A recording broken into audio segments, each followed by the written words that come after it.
Incoming message.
Delta Pavonis hosts political conference. Delegations from the Federation and the dictator Yuri Grom are meeting to determine the Delta Pavonis system's future. Both are...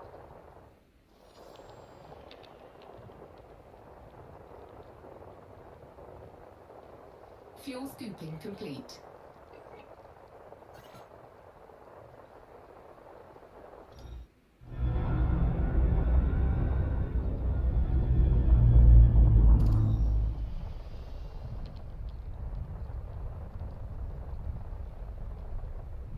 On a diplomatic mission to convince its controlling faction to either swear allegiance to Yuri Grom or become a federal member state. Delta Pavonis was one of the original signatories of the Federal Accord in 2242, but has recently been governed by an independent autocracy.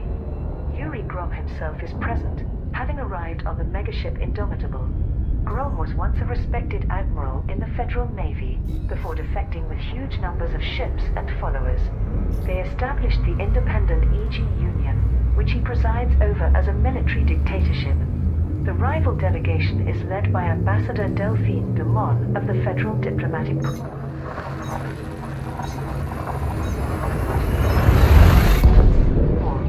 They were transported on the Freedom's Foundation megaship courtesy of Delta Pavonis Galactic Interstellar, which formerly controlled the system.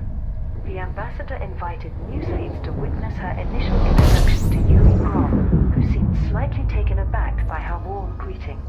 Grand Duke Simeon Petrescu, ruler of the autocracy of Delta Pavonis, told attending journalists, "The conference will take place in Kessler City on Reagan's legacy, where our distinguished guests will enjoy our famous hospitality.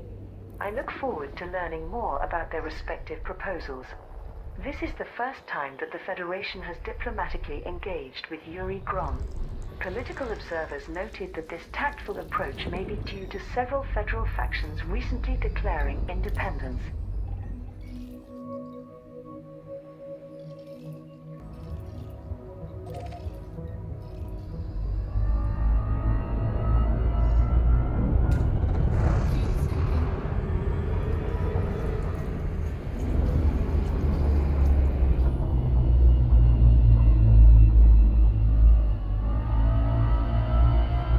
Fuel scooping complete.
Surface scanned by 50%.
Pavonis hosts political conference.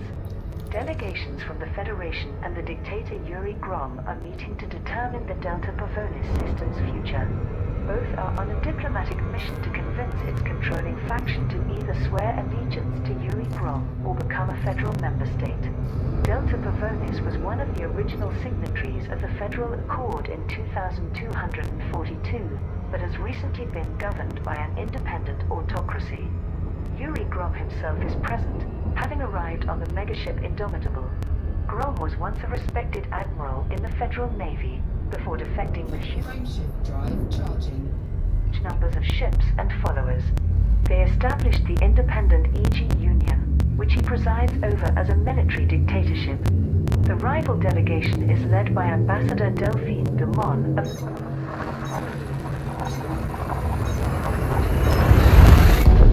Federal Diplomatic Corps.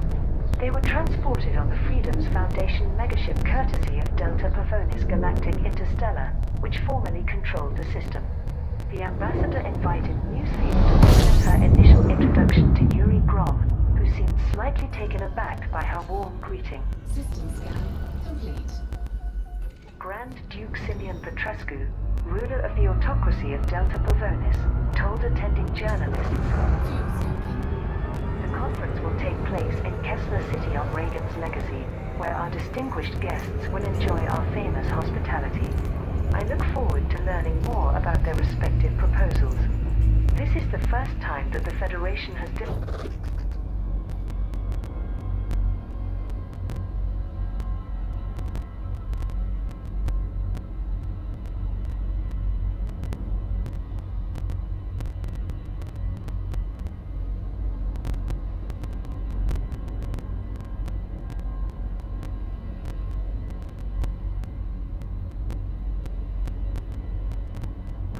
engaged with Yuri Grom.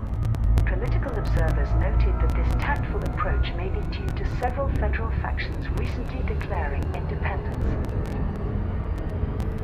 Thargoid strike follows Salvation's prediction. Pilots Federation alert. The Cornsar system has been attacked by Thargoid forces, causing Frameshift drive charging. severe damage to 2 starports. Direct assaults against Chadwick Port and Ito Market stations have resulted in over 10,000 casualties. Local reports state that Thargoid vessels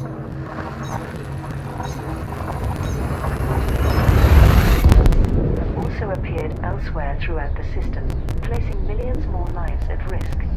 The anonymous figure known as Salvation recently warned that Cornsar was in imminent danger of being invaded, having been alerted by his newsletter detection network. Aegis could not verify Salvation's claim and saw no evidence of any Thargoid presence. The system's ruler, Marshal Noah Sharrow of the Allied Cornsar Constitution Party, transmitted this message. This is a call to any pilots in the vicinity of Cornsar. We urgently need ships to defend our people from the Thargoids and to rescue civilians trapped within Chadwick Port and Ito Market. This is a grave emergency. Aegis has released a brief statement. We can confirm there is a Thargoid presence in the Cornsar system. Unfortunately, most of our operations and personnel remain suspended due to the public inquiry, so we cannot contribute to any anti-Xeno efforts. There has been no further communication from Salvation, despite its accurate prediction of the attack. Pharma giant victorious in the Hafez system. Pilots Federation alert. The Hafez Purple Dynamic Group has fought off the Kumo Council assault, securing the completion of Near Medical Industries' Onion Head project. The pharmaceutical corporation had received deliveries to Hafez to begin producing Onion Head gamma strain for medicinal purposes. In response, the Kumo Crew Syndicate attacked Neo Medical's corporate partner but failed to achieve its objectives. Neo Medical Industries Fuel scooping complete. confirmed that investment in its project to mass-produce Onion Head gamma strain has increased following the conflict's resolution. The news was eagerly received in many alliance and independent systems, which have expressed interest in the new healthcare treatment. Alwyn Kendrick, CEO of Neo Medical Industries, told the media, "We owe a huge debt to the galactic community for defending our operation. Large-scale manufacture of onion head gamma strain can now commence. We will soon be able to improve the quality of life for millions of people. The Houthis Purple Dynamic Group is offering rewards to its supporters from Crippen Port in the Houthi system. Salvation warns of Thargoid strike. The anonymous figure known as Salvation claims that Thargoid forces will shortly launch an assault in the Kornsar system. The following message was received by all major news feeds. This is Salvation. Authorities in the Kornsar system must evacuate the local population immediately. I believe a Thargoid invasion of the system is imminent. I became aware of this danger while developing a new interstellar xenodetection network, which will be far superior to Eagle Eye. Although the network is not fully complete, we cannot dismiss this report as a false reading. Kornsar must act now. Carter Armstrong, a chief administrator with Aegis, delivered an official statement. Aegis cannot validate this claim. There is no indication of a Thargoid presence in the vicinity, and Kornsar is too far from their known territories to be a viable target. As most of our operations are suspended due to the public inquiry, we cannot dedicate any resources to investigate further. There was also a response from Marshal Noah Sharrow, who governs the Kornsar system on behalf of the Allied Kornsar Constitution Party. We have no interest in the games of one-upmanship between Aegis and Salvation. Nor do we believe for a moment that the Thargoids would go out of their way to harass us. Rebellion spreads through the Federation. A further 7 federal factions have severed ties with the superpower in protest against government monitoring of communications. These latest secessions have been undertaken by minor factions that do not control any systems, including Untok Free, United Poznoi League and Progressive Party of Ingale.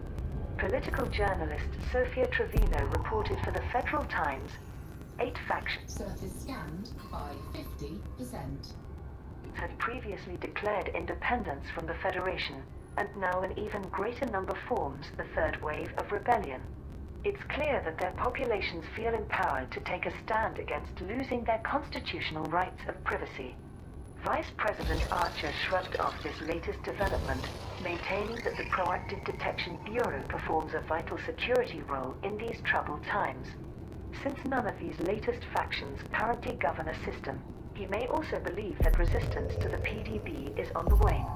Although these events have only impacted a small part of federal territory, they remain an embarrassment for President Hudson's administration. Shadow President Winters continues to implore Congress to repeal the Domestic Counterterrorism Act, but she has also taken political criticism since many feel her rhetoric inspired these factions to secede. Empire marks anniversary of NMLA attacks. A day of mourning has been declared across the Empire to mark the first anniversary of the NMLA's Imperial Starport bombings. On Thursday, the 10th of September 3306, Imperial stations in the Samias, Gap Georgies, LHS 4031 and RAB systems were attacked without warning. Over 60,000 people were killed and twice as many wounded by powerful explosives that delivered a caustic enzyme payload. The Neo-Marlinist Liberation Army is an extremist Surface scan complete. paramilitary group that is dedicated to reforming Marlin Deval's original Republican government. Prior to these bombings, it had only performed minor strikes with low casualties. The NMLA's terror campaign grew to encompass all 3 superpowers with the 9 Martyrs attacks in March 3307.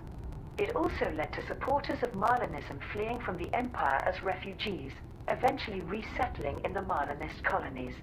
Princess Aisling Deval paid respects to the victims during a memorial ceremony at her palace on Emerald. She also spoke of her father Prince Harold Deval, who was assassinated by the NMLA shortly after the bombings. Messages of condolence had been sent by President Zachary Hudson, Prime Minister Edmund Mahon, Imperator Hadrian Augustus Deval and First Minister Octavia Volkov. All vowed to continue contributing resources to ACT, which recently shut down many terrorist cells. Coupled with the loss of its political wing, the NMLA threat may finally be diminishing. Archon Domain retaliates against Farmer Giant. Timeshift drive charging. Pilots Federation alert. The Kumo Council has declared war on the Houthis Purple Dynamic Group for the latter's role in supporting near-medical industries. The pharmaceutical corporations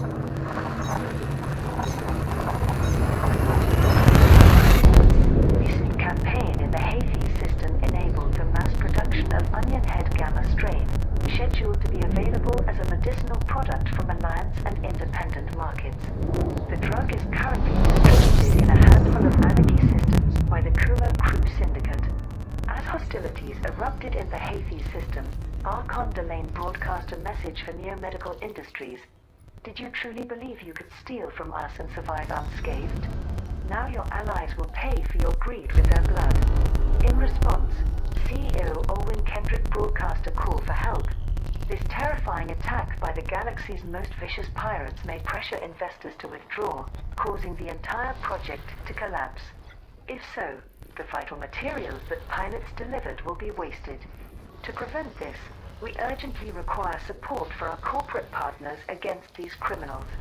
The Houthis Purple Dynamic Group is offering rewards to pilots who help protect its ships against pirate assault. The Kumo Council has also offered to reimburse mercenaries who fight on their behalf. Near-medical industries' Onion Head campaign concludes. Pilots Federation alert. The pharmaceutical megacorp has received sufficient materials to produce onion head gamma strain as a medical treatment. Pilots delivered shipments of HE suits, polymers and robotics to Crippen Port in the Houthi system. Payment for these deliveries is now available at the starport from the pharma giant's corporate partner, Houthis Purple Dynamic Group. Bounty vouchers were also offered for all wanted ships, in expectation of pirate attacks coordinated by the Kumo Crew Syndicate. Their megaship remains in the Houthi system, which has raised concerns about further retaliation from Archon Delane.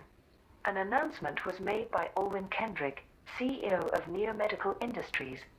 Thanks to the sterling contributions, it looks like we are on track to roll out the medically certified strain of onion head to approximately 15% of all independent systems and alliance systems for the 17th of September 3307. It will soon be viewed as a vital healthcare product for millions of people rather than a notorious narcotic. There has been some criticism of the alliance, especially from federal and imperial quarters, for allowing the popular psychedelic drug to be sold legally. However, the Assembly reiterated that most alliance trading laws are enforced on a system basis, and that the deal is only there because of the firm assurances and underwriting made by Near-Medical Industries. Mahon, Sirius treaty would save Aegis. Prime Minister Edmund Mahon has commented on the Aegis inquiry and his favorable proposal to unify anti-Xeno operations.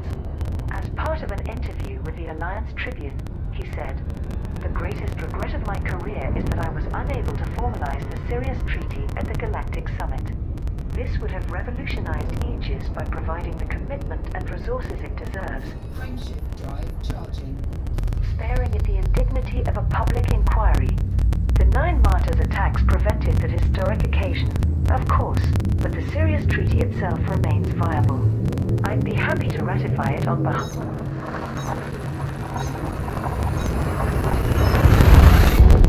of the Alliance if we can convince the other signatories that defending humanity from the Thargoid threat should be our utmost priority."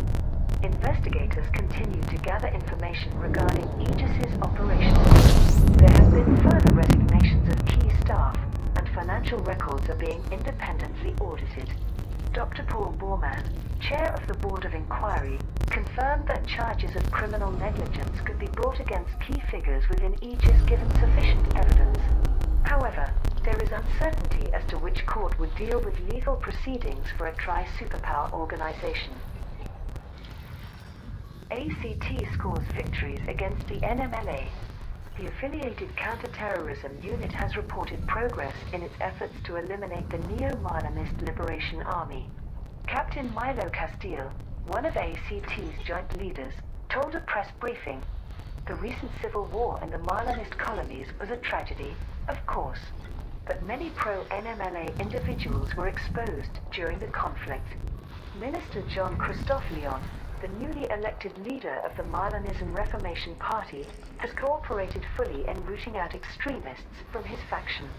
As a result, our agents have successfully raided dozens of NMLA cells and arrested several thousand paramilitary activists. We also acquired intelligence leading to hidden assets in multiple systems. I can confirm that Peter 7, as the NMLA's de facto leader calls himself, personally directed the Marlinist starport attacks. Unfortunately, we have yet to confirm Theta Group's current whereabouts. The threat of further bombings cannot be ruled out. The NMLA has also been seriously impacted by the death of Aaron White and the failure to elect a neo-Marlinist prime consul. Without the legitimacy of a political wing, I believe the terrorists will find it much harder to recruit new allies. Torval Orbital established. Pilots Federation alert. A new starport has become operational in the LTT-198 system, following Senator Zemina Torval's mining initiative. Torval Orbital will serve as the administrative headquarters for Torval Mastopoulos Mining. The company successfully competed against Recon Corporation to establish a presence within LTT-198. Marlon Royce, business analyst for Vox Galactica, observed, Mastopoulos Mining should be boasting about the positive start for its new subsidiary. Instead, its reaction has only confirmed the widening rift between the Mastopoulos family and their corporation's majority shareholder, Zemina Torval. CEO Gabriela Mastopoulos officially distanced herself from the offshoot company, claiming it hijacked our name with the intention of luring our clients. And speaking to Imperial media, both Adrian and Elena Mastopoulos criticized Constantia Torval's suitability to act as operations director. Speculation persists as to why the families have become estranged. For now, Zemina Torval seems to be focusing solely on her direct descendants, with her youngest daughter Petra Torval becoming a fellow senator and grandson Titus Torval promoted to a senior role in Imperial intelligence. The future seems bright for the Torval dynasty. Pharma giant begins Onion Head project. Pilots Federation alert. Neo Medical Industries has requested deliveries to produce Onion Head Gamma strain for Alliance and Independent systems. The new variant of the popular psychedelic drug is currently sold in a handful of independent systems by the Kumo Crew Syndicate. The IHO has confirmed that the product does have many medical applications. Alwyn Kendrick, CEO of Neo Medical Industries, outlined the initiative. Our goal is to gather sufficient resources for the manufacture of Onion Head Gamma strain as a medicinal treatment. Target markets will include both independent and alliance systems, should enough commodities be delivered. We request that pilots transport AG suits, polymers and robotics to Cripple Port in the Hafey system. Reimbursements will be arranged by our corporate partner, the Hafey's Purple Dynamic Group. The Kumo Council has dispatched a megaship, the Meeklung, to the Hafey system. A message was broadcast by Archon Domain, warlord of the Kumo crew. I'm prepared to give this greedy corporation time to reconsider Fuel scooping complete. stealing our commercial property. I'm also prepared to massacre everyone in the system. Your choice. In response, the Hafey's Purple Dynamic Group has agreed to offer bounty vouchers in order to protect ships from pirates and other wanted vessels. System scan complete. Federation criticized by Alliance and Empire. Alliance and Imperial leaders have responded to the recent wave of federal systems declaring independence. 8 factions have now severed ties with the Federation in response to government surveillance of all private and public communications. In an interview with the Alliance Tribune, Deputy Prime Minister Angela Corcoran remarked, "The Proactive Detection Bureau's intrusive nature has caused millions of people to rightfully demand self-rule. President Hudson should be fearful that history might view him as the Federation's first dictator." Senator Denton Patrias's comments were featured by Eye on Akinar. Of course, the Federation's factions are turning against it. The arrogance and corruption of its leaders will inevitably cause it to rot from within. We can expect to see it dissolve into chaos before long. Frameshift drive charging. federal newsfeed Seoul Today published a response by Vice President Jerome Archer. Both the Alliance and Empire have chosen a reactionary approach to terrorism, whereas the Federation has made great strides in it.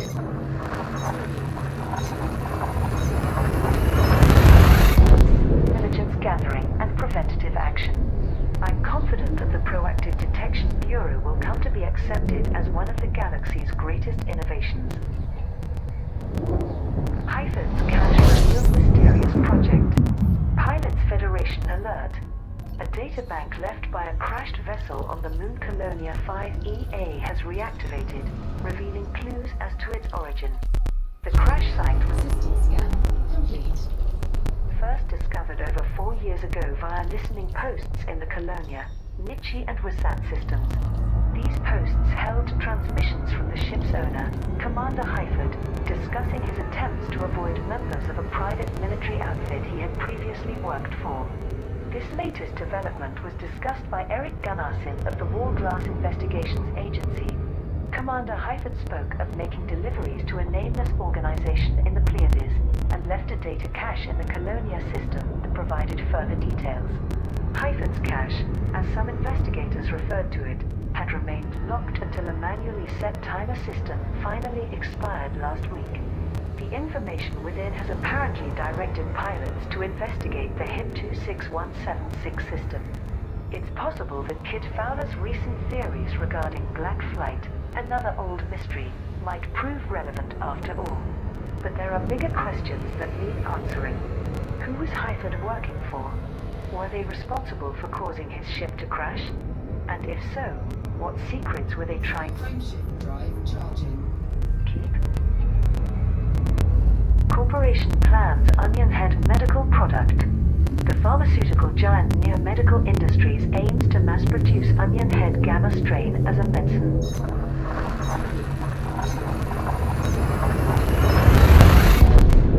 The announcement follows a report from the Interstellar Health Organization, which details how the new Onion Head variant is an effective treatment for many psychological and musculoskeletal conditions. Ulrich Hendrik, CEO of Neo Medical Industries, told the media, "The IHO has confirmed the findings of our research of Onion Head gamma strains used for specific medical purposes. System scan complete. Clinical trials prove that its psychedelic qualities are no more intense than the side effects of conventional neuroleptics.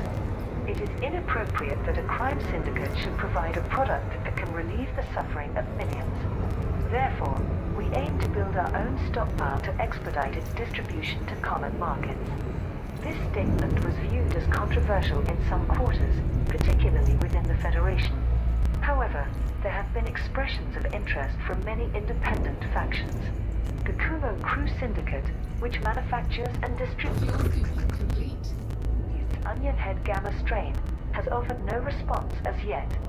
Neo Medical Industries is one of the 2 largest pharmaceutical companies in the galaxy, alongside Vandermeer Corporation. It provides healthcare services and equipment exclusively to Alliance and independent systems. Marlinists Frameshift drive charging. group in Civil War aftermath. The Marlinist colonies are recovering from a period of political infighting and interfaction conflict. Octavia Volkov has been voted in as the new First Minister.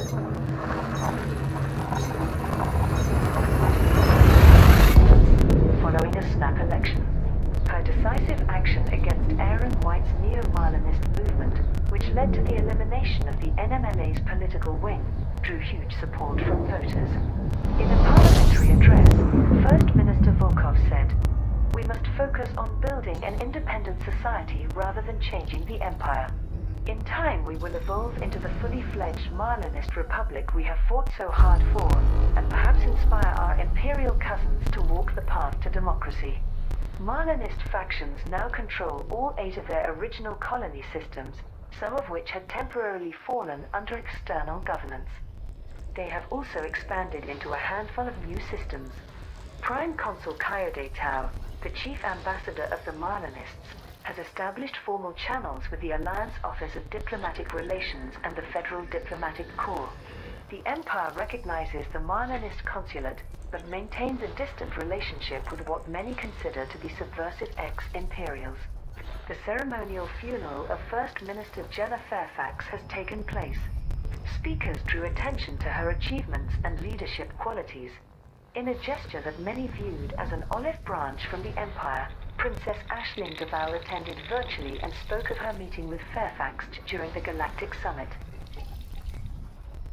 Mining campaign success for Zemina Torval. Pilots Federation alert. The Torval-Mastopoulos mining initiative in the LTT-198 system has outperformed Recon Construction's rival campaign. Pilots delivered mined resources to the megaships Pride of Bitterwood and Tobias's gift to support the competing corporations. Ultimately, it was the new subsidiary of Mastopoulos Mining that received the greatest quantities. Senator Zemina Torval provided a statement to Imperial media. This is an auspicious beginning for my new enterprise.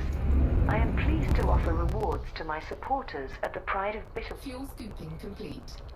in the EGM-559 system. In addition to credits, the top 75% of Torval's supporters will be provided with an experimental mining laser and permanent permit access to LTT-198. Constantia Torval, one of the senator's daughters, has assumed the role of Director of Operations with Torval-Mastopoulos Mining. There has been no comment from the Mastopoulos family regarding the subsidiary, which is being run autonomously by Zemina Torval. CEO Emmerich Koenig confirmed that Recon Construction will soon withdraw from LTT-198. Pilots who supported its efforts can now claim reimbursement from Tobias's gift in the EGM-559 system. The top 10% of Koenig supporters will receive an experimental abrasion blaster as well. LTT-198 State Limited has reinstated permit control for entry to the LTT-198 system. A new starport will shortly be constructed and administered by Torval-Mastopoulos Mining. Onion Head's medical benefits verified. The Interstellar Health Organization has validated the Kumo crew's claim that Onion Head gamma strain, also known as Helix, has medicinal properties. Dr. Nisha Devi, one of the IHO's senior researchers, told the media, "We have analyzed user data in the independent systems where Onion Head gamma strain is on sale. Unexpectedly, the initial marketing claims that Helix can be used for medicinal purposes have been authenticated. A significant percentage of customers are believed to be using the drug for healthcare reasons rather than recreational use. Reports show that it is a successful treatment for many psychological disorders, bringing faster results than conventional neuroleptics. It may also provide effective symptomatic relief for patients with musculoskeletal conditions. Several research facilities are now running clinical trials on the viability of using Onion Head gamma strain in medical practice. The IHO is monitoring these studies and will publish the results. Vandermeer Corporation, the largest pharmaceutical company in the Federation, published a statement from its head of marketing Ronan Roscoe. These conclusions are biased and informed by inaccurate data.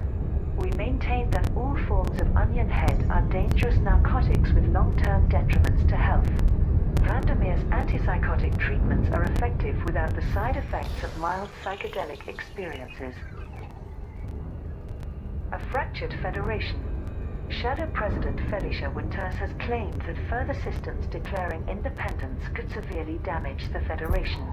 Her statement was in response to the conflict in the Kuwemba system, which resulted in more federal factions seceding from the superpower. Dozens of others are now openly considering breaking away and becoming independent. Addressing Congress, Shadow President Winters said, "We now face the possibility of large-scale rebellion as more citizens reject intrusion into their private lives. Unless these authoritarian surveillance laws are repealed, we risk many more factions and allies losing their trust in any federal government." Vice President Jerome Archer responded, "The Proactive Detection Bureau provides increased security and decreased crime levels for all federal systems.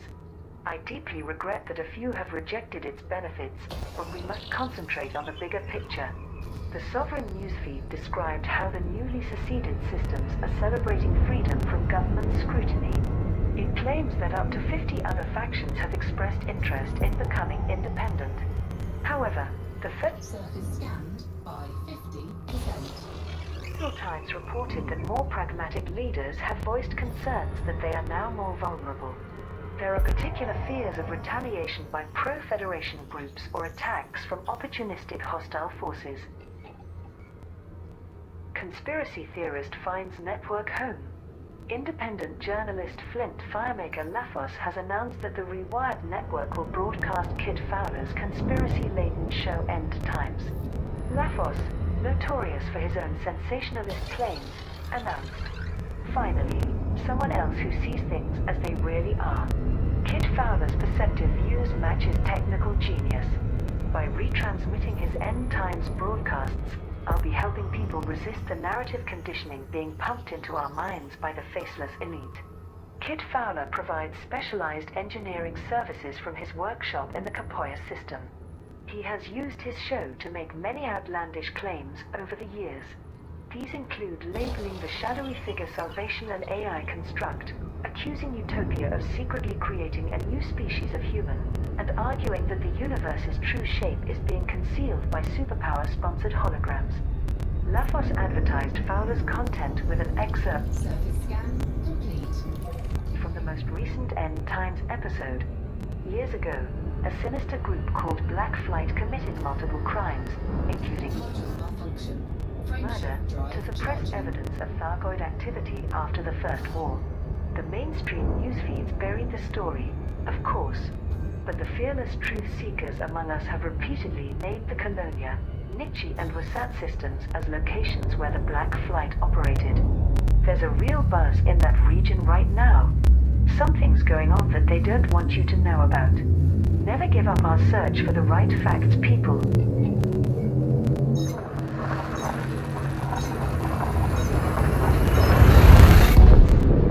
Anti-NMLA forces win Marlinist civil war. Pilots Federation alert. The conflict in the Hyades sector ROPB-62 system has been won by the exiled Marlinist Assembly of Baltasy. Support from independent pilots played a key role in defeating the System scan complete. Marlinism Reformation Party. The faction's entire leadership has been arrested, with their replacements found to reshape it along politically moderate lines. Minister Octavia Volkov made a declaration of victory to the Marlinist parliament. The neo-Marlinists have been crushed and Aaron White is dead, a casualty of the war his terrorist paymasters began. I deeply regret that our society has suffered this, but have no regrets at destroying the NMLA's political wing once and for all. Frameshift drive charging. Prime Consul Coyote Tau sent assurances to the Alliance, Empire and Federation that they should view this as confirmation that the Marlinist colonies are your steadfast allies in the fight against the NMLA.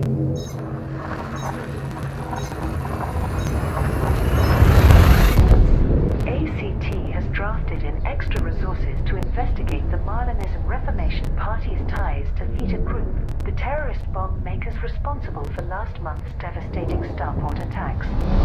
First Minister Jenna Fairfax confirmed as among the fatalities, acting First Minister Amrita Ross has organized a snap election to democratically appoint a new leader for the Marlinist colonies. LTT-198 hosts competing mining campaigns. Pilots Federation alert. Torval Mastopoulos Mining and Recon Construction have requested deliveries of mined resources to the LTT-198 system. LTT-198 State Limited, its controlling faction, will only allow one of the rival corporations to remain permanently. The company with the most successful campaign will establish a new starport in the permit-controlled system. Senator Zemina Torval, who has sole control of the Mastopoulos mining subsidiary, announced, "My company is working on an experimental mining laser with increased range. To achieve this, shipments of mined resources must be delivered in sufficient numbers to the Pride of Bitterwood megaship in LTT-198. Emmerich Koenig, CEO of Recon Construction, outlined a counter-initiative. We will pay handsomely for deliveries of mined resources to the megaship Tobias's gift in the LTT-198 system. Both factions have requested units of coltan, gallite, praseodymium and silver. LTT-198 provide all contributors to these initiatives with temporary system permits lasting 1 week.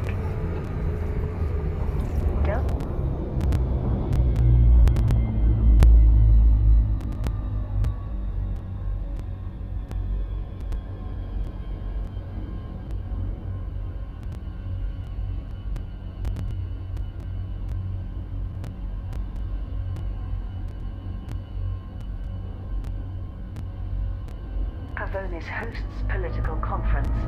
Delegations from the Federation and the dictator Yuri Grom are meeting to determine the Delta Pavonis system's future. Both are on a diplomatic mission to convince its controlling faction to either swear allegiance to Yuri Grom or become a federal member state. Delta Pavonis was one of the original signatories of the Federal Accord in 2242, but has recently been governed by an independent autocracy. Grom himself is present, having arrived on the megaship Indomitable. Grom was once a respected admiral in before defecting with huge Frameshift drive charging. numbers of ships and followers. They established the independent EG Union, which he presides over as a military dictatorship. The rival delegation is led by Ambassador Delphine Dumont of the Federal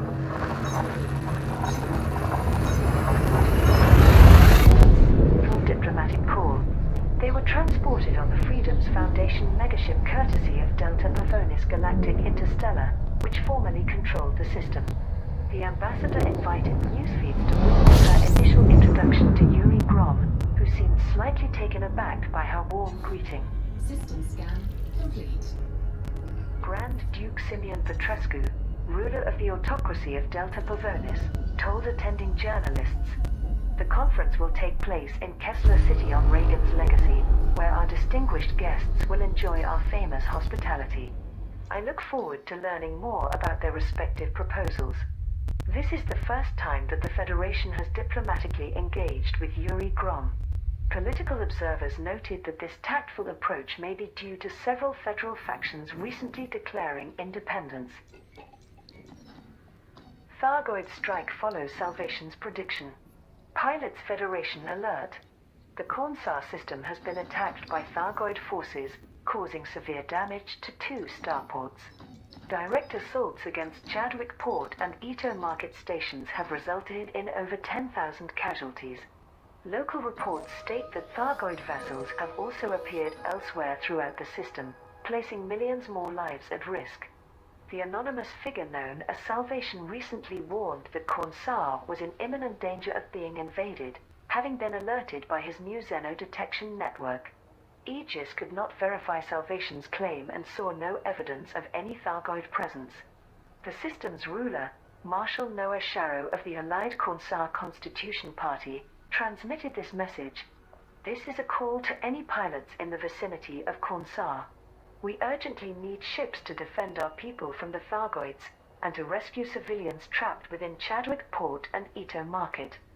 This is a grave emergency. Aegis has released a brief statement. We can confirm there is a Thargoid presence in the Cornsar system. Unfortunately, most of our operations and personnel remain suspended due to the public inquiry, so we cannot contribute to any anti-Xeno efforts." There has been no further communication from Salvation, despite his accurate prediction of the attack.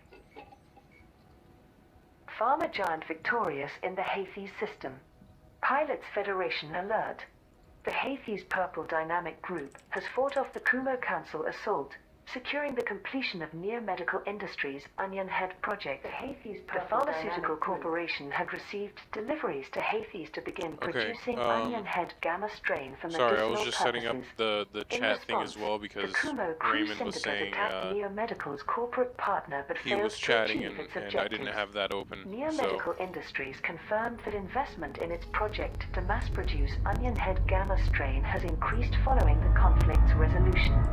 The news was eagerly received in many alliance and independent systems, which have expressed interest in the new healthcare treatment.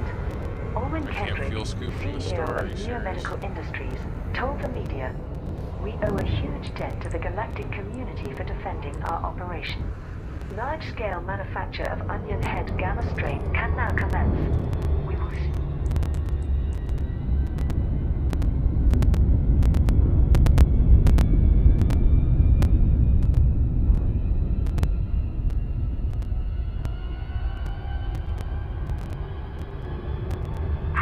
quality of I'm just life gonna for jump millions now of people. because there's nothing in the system anyway for me to The cash on. Hades Purple Dynamic Group is offering rewards to its supporters from Crippen Yeah, I Court need to in do the that Hades actually. system. Thank you for the heads up. That's all old news anyway.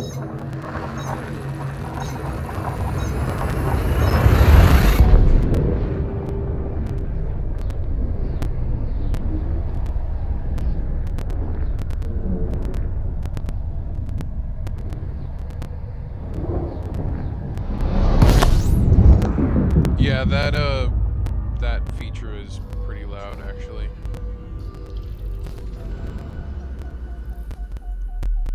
Wow, nothing here as well. So, right, let me pass the star actually, so you can see it better because the holograph is the same color as the sun. So, on the top, on the middle, right under contracts actually, or contacts, I have 332 jumps left. And, what else I was talking about today?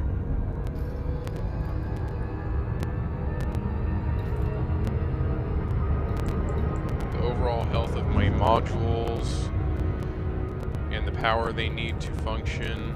You can also set up the priorities, so like if you start losing a battery power, you can set up to like what's more important than whatever. My fire groups, I don't have any guns on this ship because I made my mass very light so I could travel farther. I only have stuff fit for exploration. Nothing in my inventory, and there's no information about this system because there's no population in this system. The life support thing was what I was talking about, like when your ship runs out of power, you have a certain time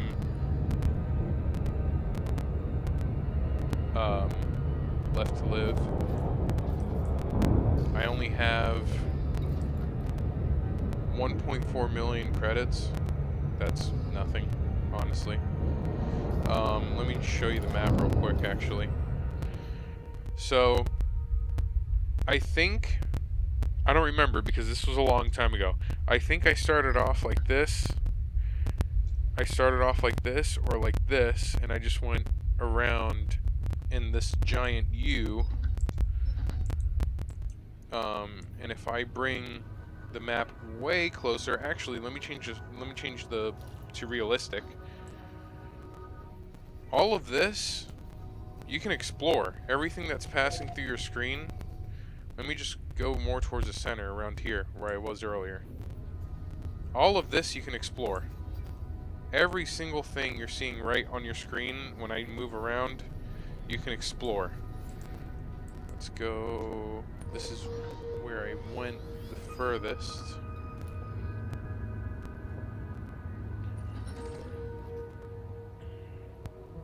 So this is, I think this is a Class A. Yeah, Class A star. And I found an Earth-like world. Oh, did I even get to scan this one? Because it's a candidate for terraforming. Worlds that are candidates for terraforming give you some money too.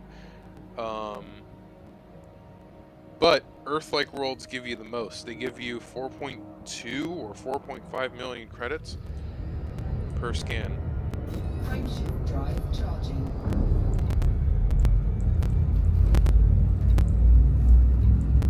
I can't access anything in the middle of a jump.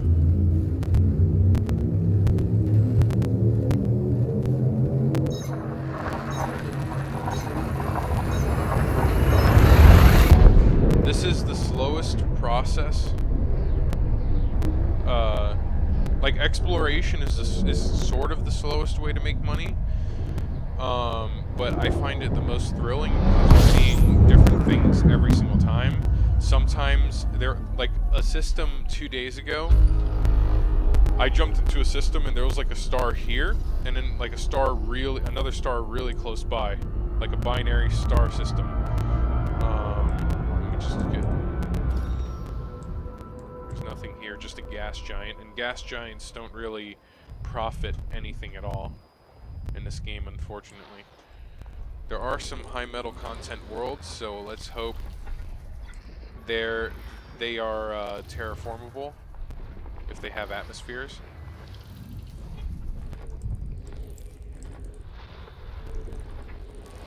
I'm just clicking in and out of them quickly because if I were to stay in the screen completely, all that information doesn't do anything to me.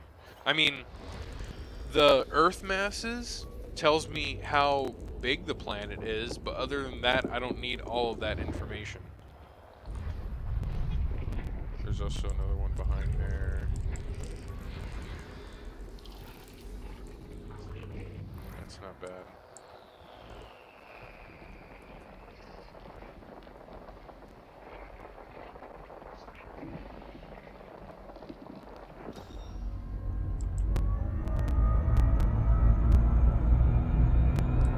Let me see if I can get some fuel, and then I'll... Oh, this is not a fuel scoopable star. Why?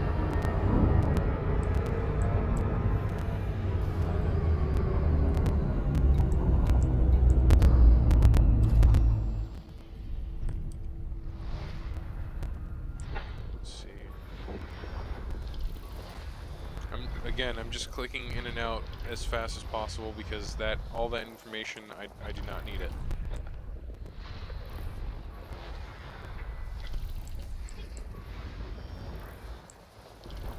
Where's the last one? Oh, it's in there somewhere.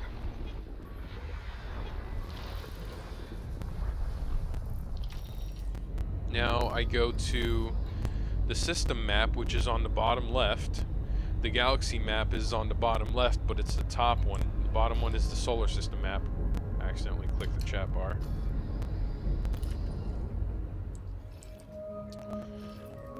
We want to... The planets that have the blue semicircle, or the blue line on it, that means you can access this view and actually land on this world. It has no atmosphere. Oh, I accidentally clicked out of the whole thing by accident.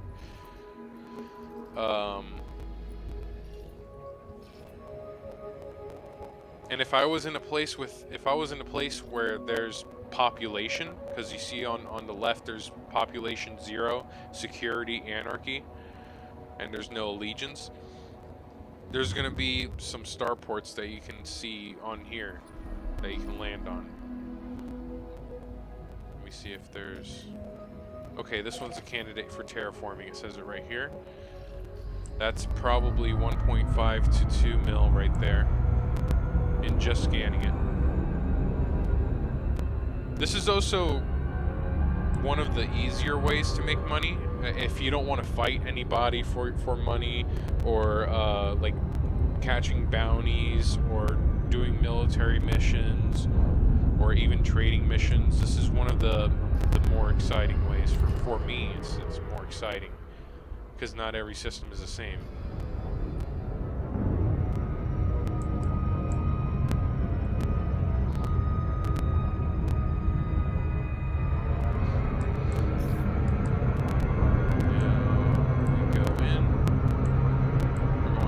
So we might fly over it. It's fine.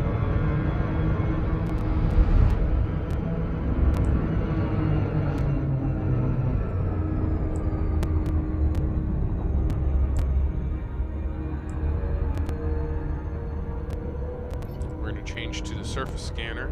We're currently out of range and also a little bit too fast, but that's fine.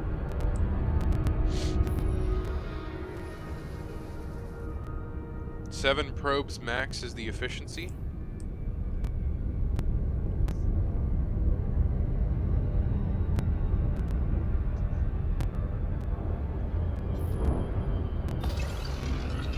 Once I get to civilization again, I'll stream the whole weekend.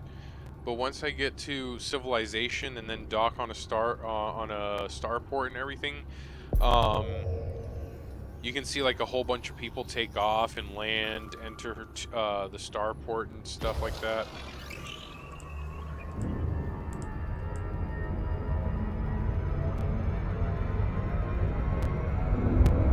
I hate this process the most because it's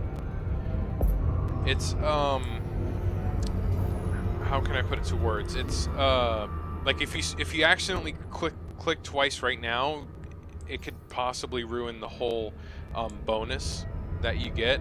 And if you accidentally click twice on a world like an Earth-like world, there goes your 4.5 million credits. So it's a very all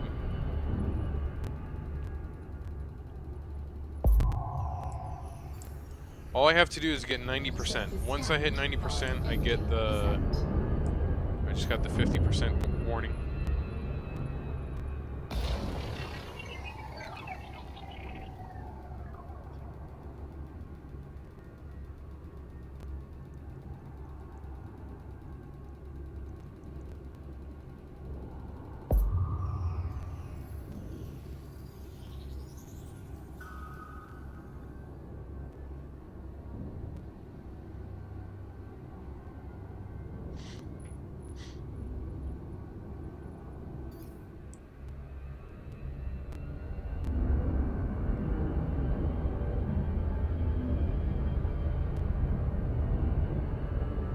I just need to get to that open spot right there. That spot will definitely give me the 90%. This is the most time consuming about the whole scanning thing I was talking about earlier. This is the most time consuming. But once you get used to it, you can do it really fast. Especially with these smaller worlds. If you're trying to scan a gas giant, those worlds are huge, and they require like 22 probes the max. So yep, I just got the efficiency. We're gonna get out of here because this was the only profitable world. I can scan all the worlds if I want to, but ice worlds or icy body worlds, here I'll show you before I actually leave. Oh, this world doesn't actually have any. Or at least that I have scanned yet. Rocky bodies don't give any profit unless they have an atmosphere and they are terraformable. So like Mars. Oh, let me show you Sol real quick actually. Our solar system. I showed you I was on it earlier, but I had to put on my microphone. Where's Sol? Hold on. Let me go to this map. This map I have stars filtered out. Like these stars I cannot get fuel from. There's Sol. Oh, behind that one. And then there's Alpha Centauri and all that fancy stuff.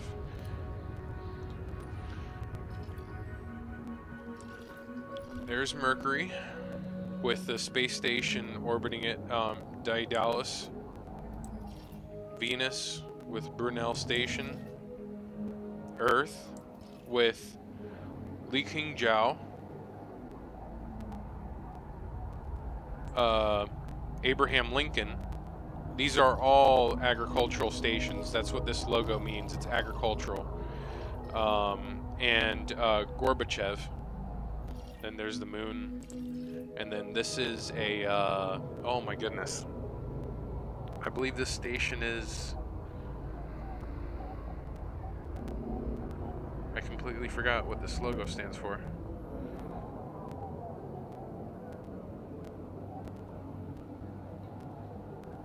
I forgot. I think that's oh, refinery. Okay, technology. I mean, trade data economy refinery. It's a refinery station. Mars High, and you can see Mars over here is terraformed. It has water and all that. Jupiter, and so on. Saturn. These all have their own space stations as well. Columbus, Titan City with Titan, and then Pluto and all that. Charon, all the way to Persephone.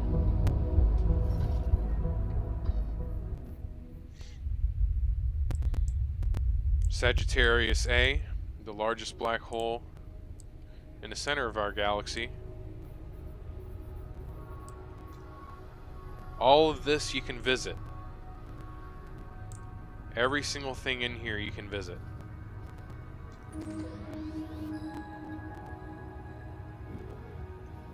Why can I click on it? That's a good question.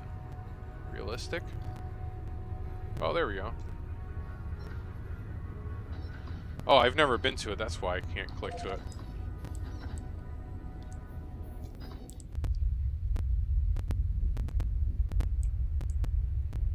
But yeah, this is the map. There's also nebulas all over the place, like real nebulas. Lagoon Nebula, Trifid Nebula, and Omega Nebula. The nebula that's right next to me right now is NGC 6357. That's really close to me, actually. I wonder if it has any black holes in it. Oh, I think it does, actually. I see one. I think. I don't know what I'm looking at. Oh, they're just stars. It's just the shadows of them because of the nebula.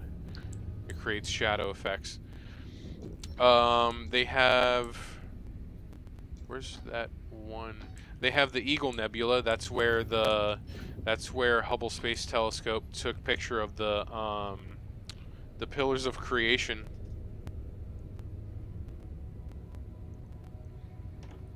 One second.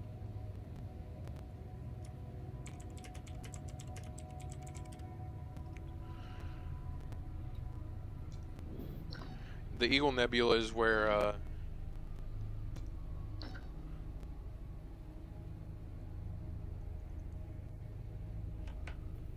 they took that picture.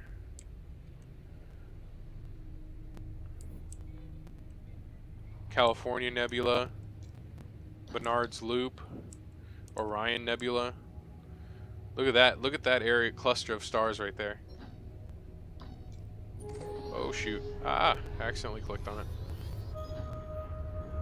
Well, I mean, it gives you a better scale.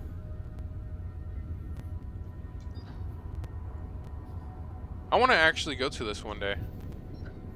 It would be interesting to see all those stars right there close together. That'd be really that'd look really nice, actually. Frameshift drive charging.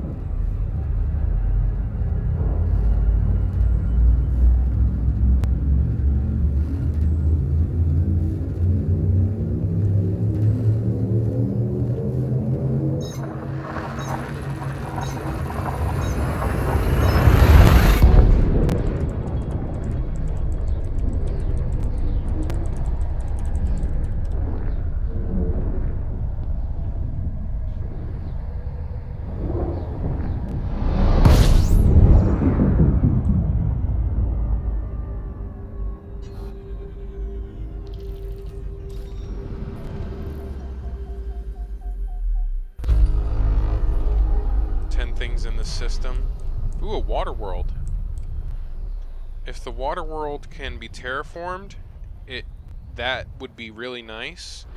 If it can't be terraformed, that's not too bad because water worlds are still... Oh, it's not terraformable. That's fine. There's still a lot of profit in water worlds.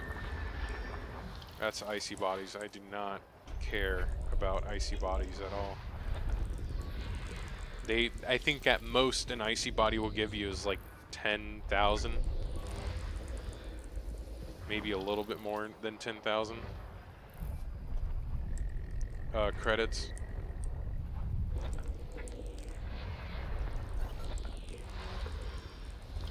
No, that doesn't look like it has a... Yeah, it looks about it.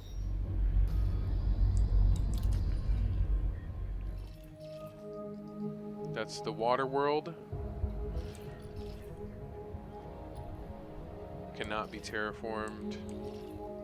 None of these can be terraformed, that's fine. I'll just scan the water world and leave. Let me see if I can get fuel, man, because if... Alright, cool.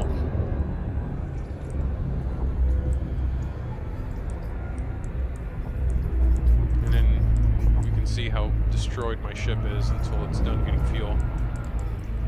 Alright, that's good.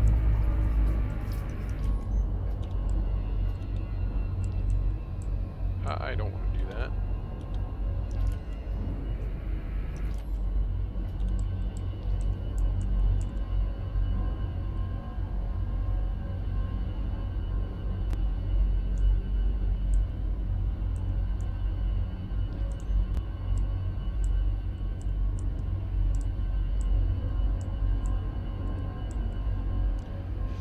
I told myself yesterday that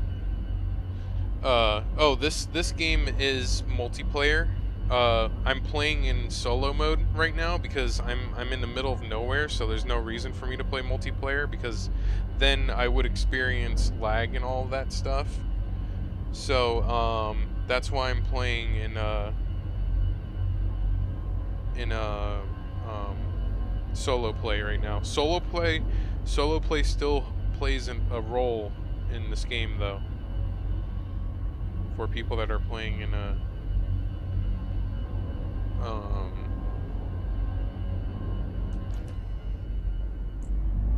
whatchamacallit, in multiplayer.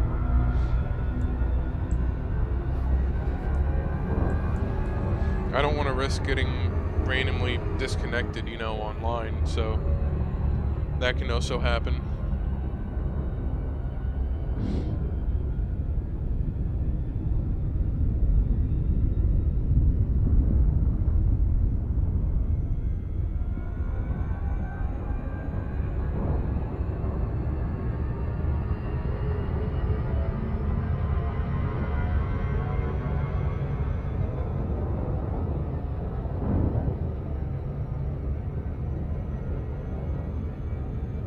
Where's that nebula at? Somewhere around here.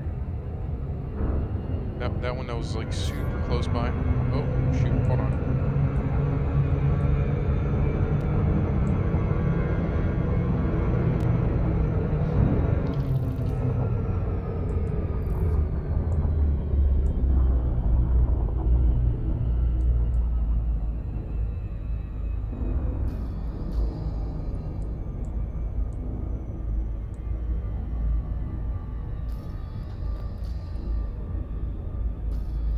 Ah, there's the nebula. I'm like super close to it. I'm not gonna go in there though. There's no need for me to go in there. Most of these nebulas in this game are already discovered by millions of other players, so there's no point for me to waste my time. Nebulas are a huge hit by players. They're more of a tourist attraction than anything else, really.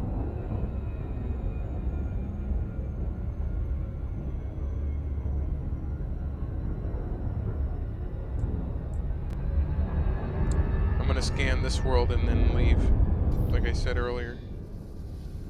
I'm gonna scan it as fast as possible. Yes, you can get attacked. There's pirates. There's if you're wanted in the system, there's bounty hunters. There's actual players that can grief you.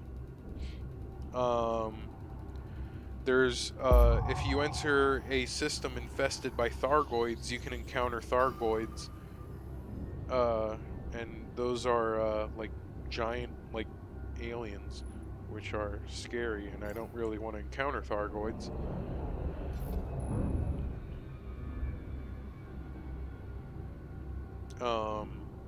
What else can you get attacked by? You can get attacked by AI people if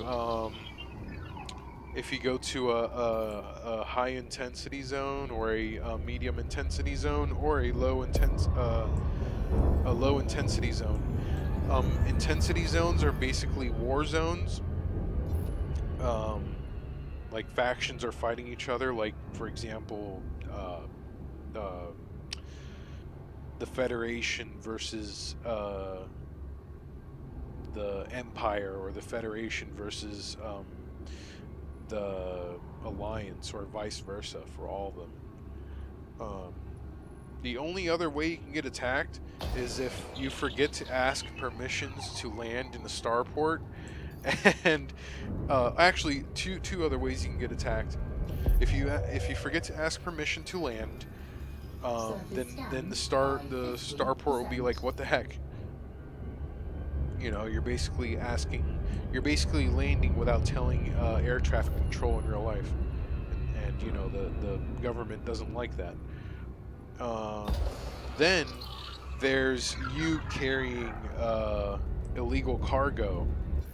If you have illegal cargo on you, and the security forces outside the starport scan your ship, and if you don't kill the scan with a special device, and they completely scan your ship, they will attack you. They will destroy you.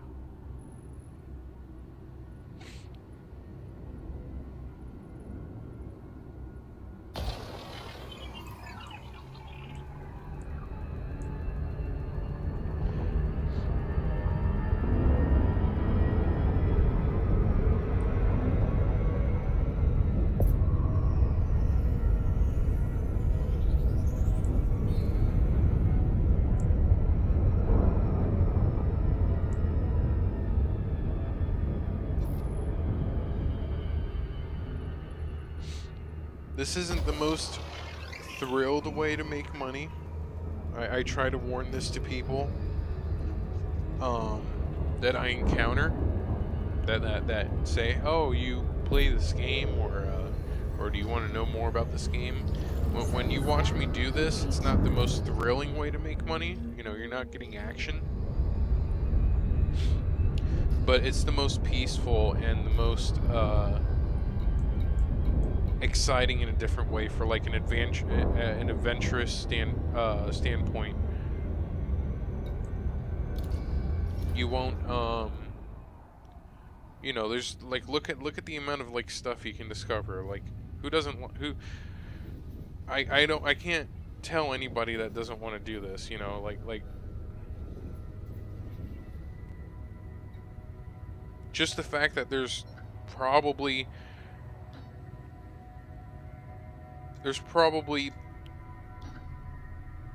40 systems in here. I was just trying to think. And maybe 10 of those 40s, people have already discovered it. Just on my screen. Right now.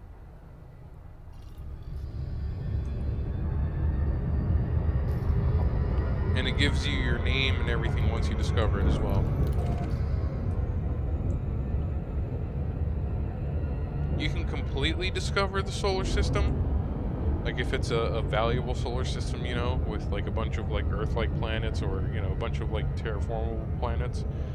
You can completely discover it if you want, but that'll take a lot of time.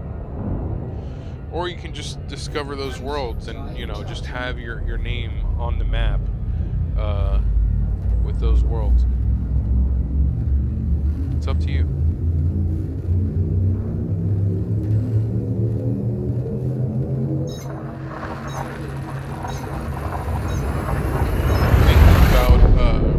Once I get back to civilization,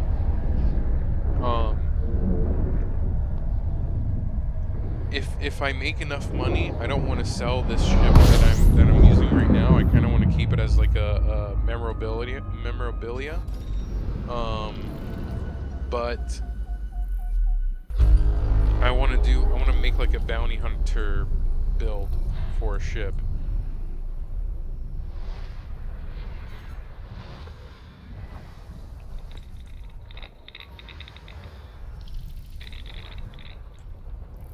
I don't think there's going to be anything too interesting in here, to be honest.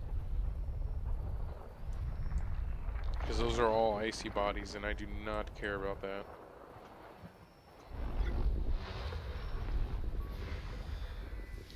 That doesn't have an atmosphere. And that doesn't have an atmosphere. Yeah, there's nothing here.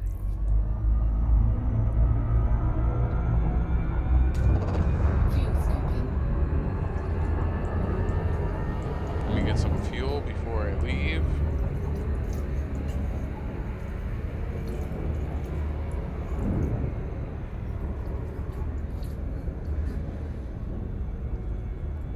Fuel scoop disengaged. Oh, what? Oh, I still need a little bit more. Fuel scooping. Fuel scooping complete.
Frameshift drive charging.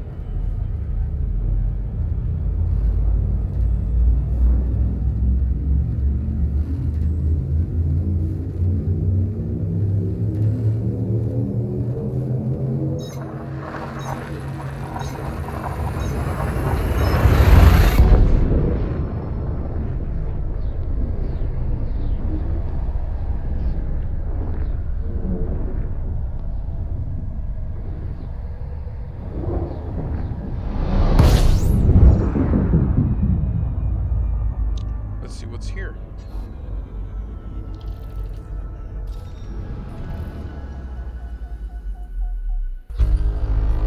Only 8. Icy and high metal content worlds.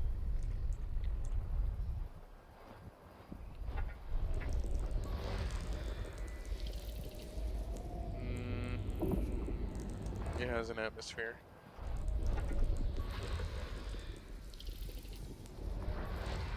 No atmosphere. Oh, that definitely has an atmosphere. So, I wonder...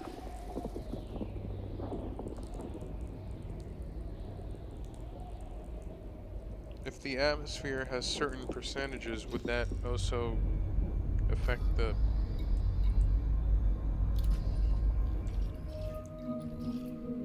Sorry, I'm just thinking out loud here. Oh, it doesn't. Okay. See you later. Thank you for stopping by.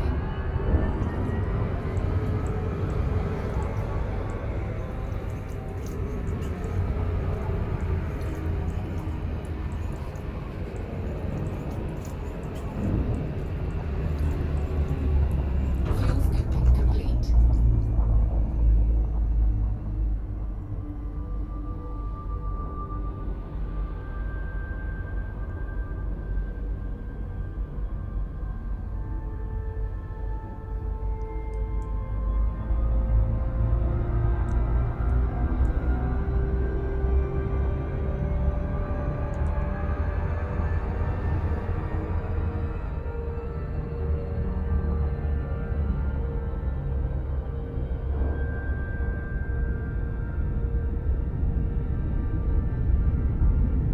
Module malfunction.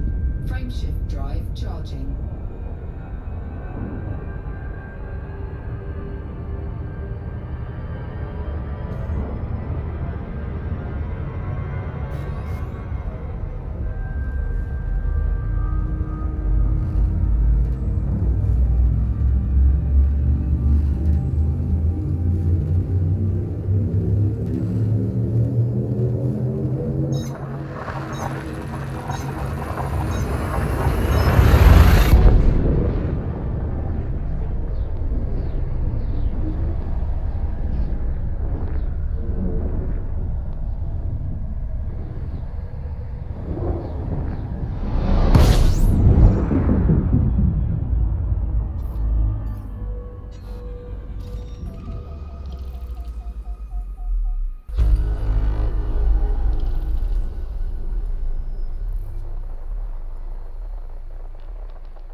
System scan complete.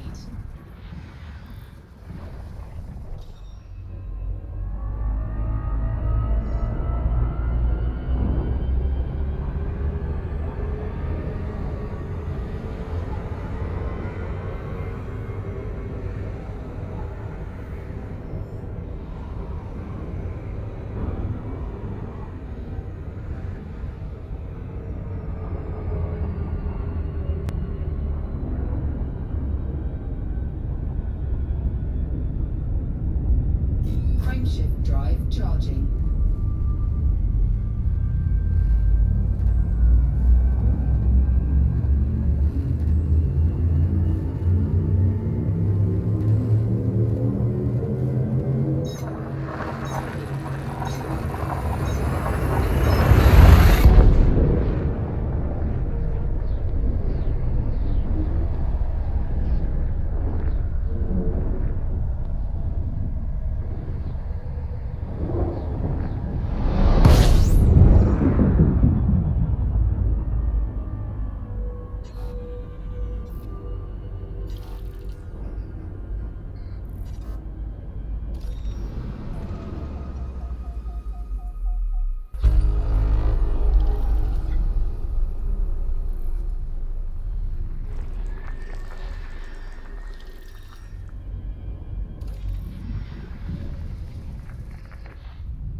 Fuel scooping.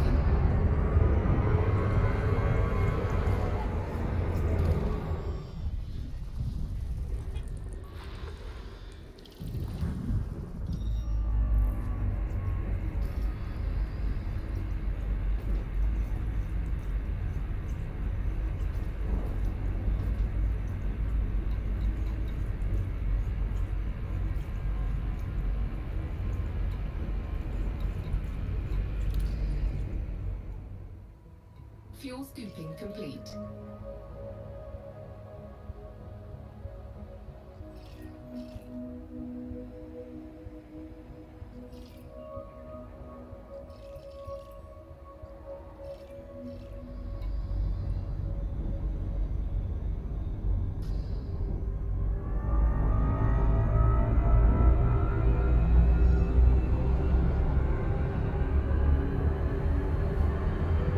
Warning. Temperature. Ah, crap. I fell too close to this stupid star, man. Oh, I hate it when this happens. Everything's fine. I just have to go back to hyperspace. I have to wait until my FSD cools down as well.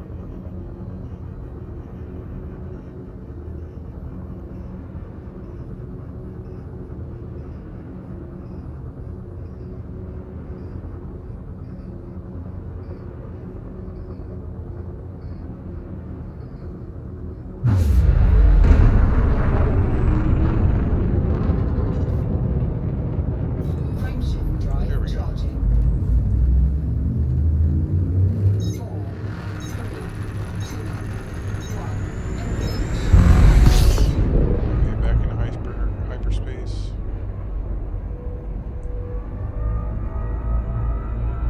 Warning. Temperature critical.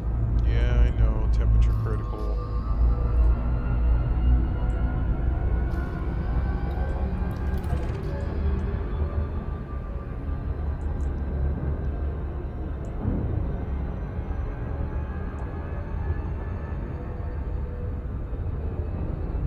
Module malfunction. Frameshift Ah. drive charging.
Oh, my bad. I wasn't. Wait, you can. Are you watching right now? Because it says I have 0 viewers. Oh, I don't have to recharge anything. I only it charges itself when I'm at the neutron star. Yeah, for some reason it's showing on the bottom right of my screen that I have 0 viewers. It's probably bugged out. It doesn't matter.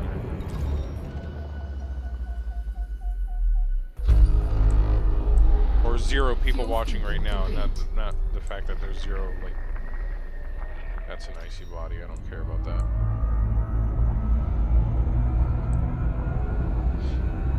I need to pull up this one website that I use that has, actually, did I take a screenshot of it?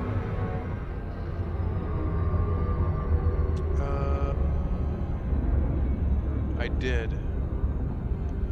Yeah, an icy body only gives like 6,000 credits. I'm not gonna even bother wasting my time with that. Charging.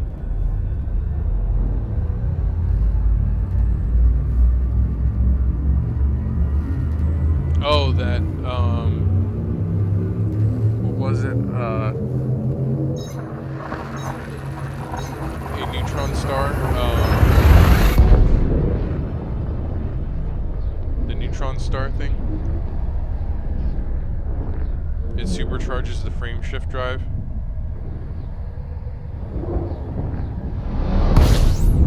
If I can get to a neutron star right now, actually, let me see where on the map there is a neutron star, because that would be pretty cool. Okay, so it's soon. Let me go to this map. That blue line right there is a neutron star jump, and there's another one here, and then did you just change on me?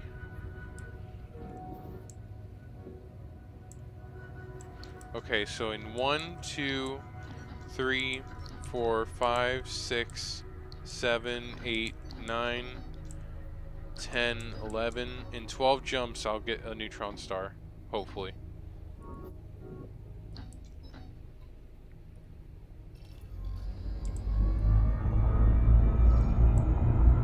Did I already look at... No, I did not.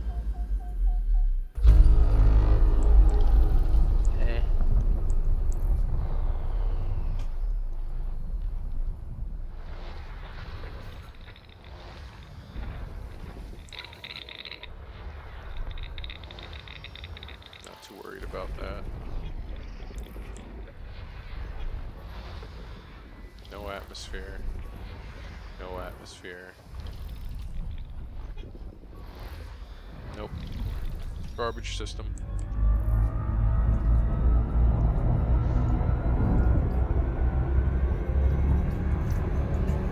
Fuel scooping complete.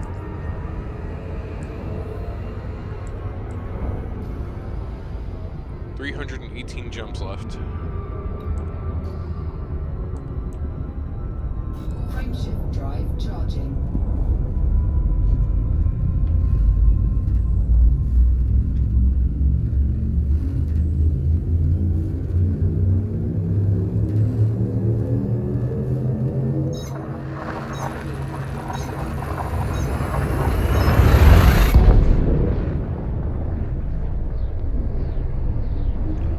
List, if I were to find an Earth-like world, it would give me 4,224,870 credits for scanning it, looking at it, being the first person to discover it. Well, there's nothing in the system great. A terraformable water planet gives me 4.1 mil. An ammonia world gives me 2.2. A regular water world gives me 1.5 mil. A terraformable high metal content planet gives me 2.5 mil. And a terraformable rocky body gives me 2 mil.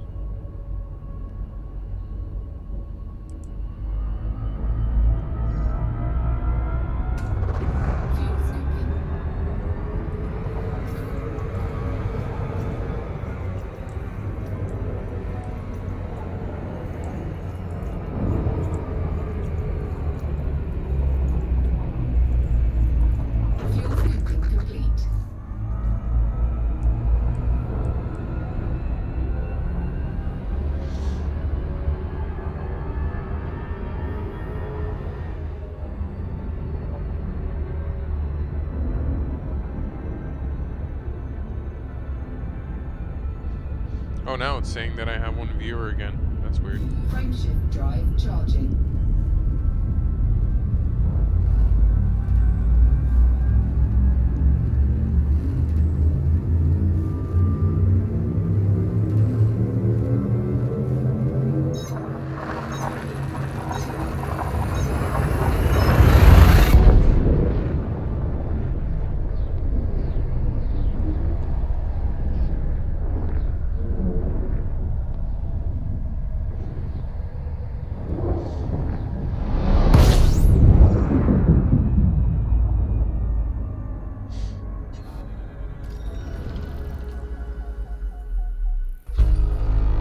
Yeah, not even gonna bother.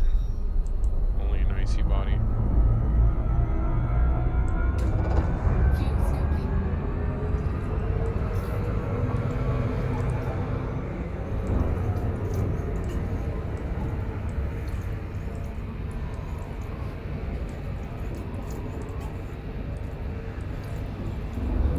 Fuel scoping complete.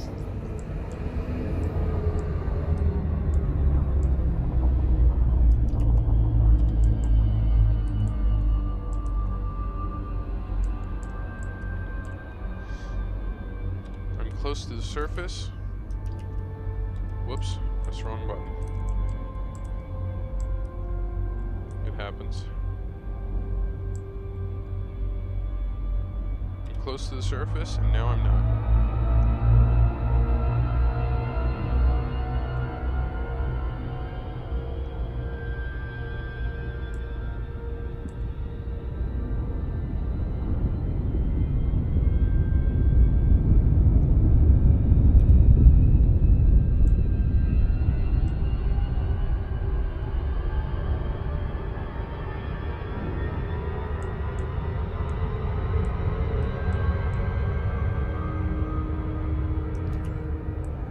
Frameshift drive charging.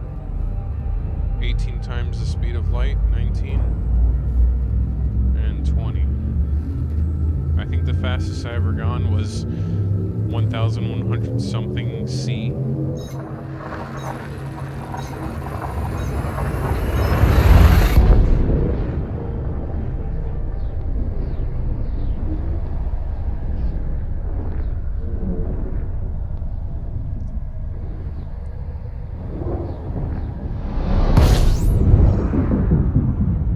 Please give me like 10 Earth-like worlds in here, and I will be set for life. Wow, nothing but gas giants. They look pretty, but they're not worth anything. Yep. Pretty. Actually, this one looks kind of scary, but still, it's not worth anything.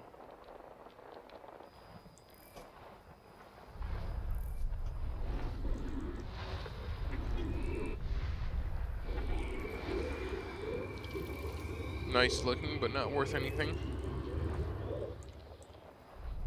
I think gas, the one that I just found right now, if I were to completely scan it, which takes forever, and all that, I'll end up with only 12 to 13,000 credits. That's like half a penny in this game. Not even. I don't think you can do anything with just 12,000 credits in this game.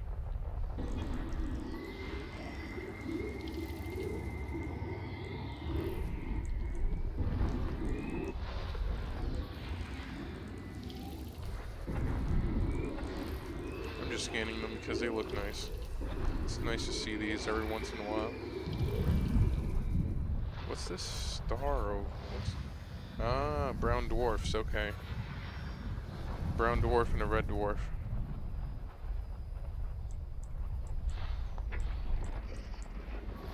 This matters, sort of. I thought I would have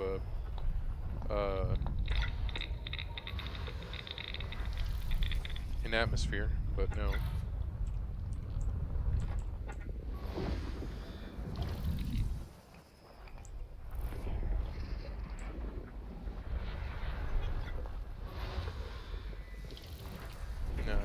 these are going to have an atmosphere, I don't think.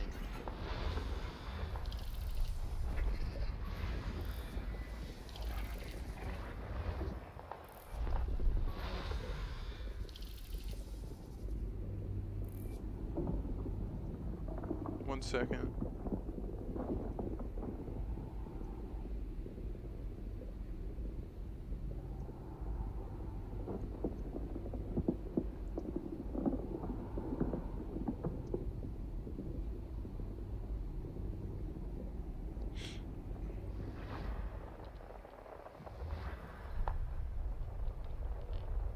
Yeah, I'm gonna leave this world actually, there's nothing here.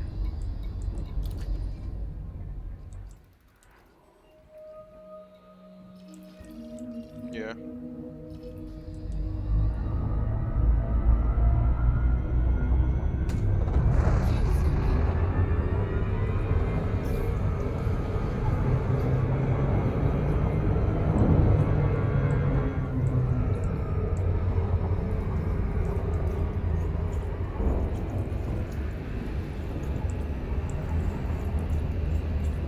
Fuel scooping complete.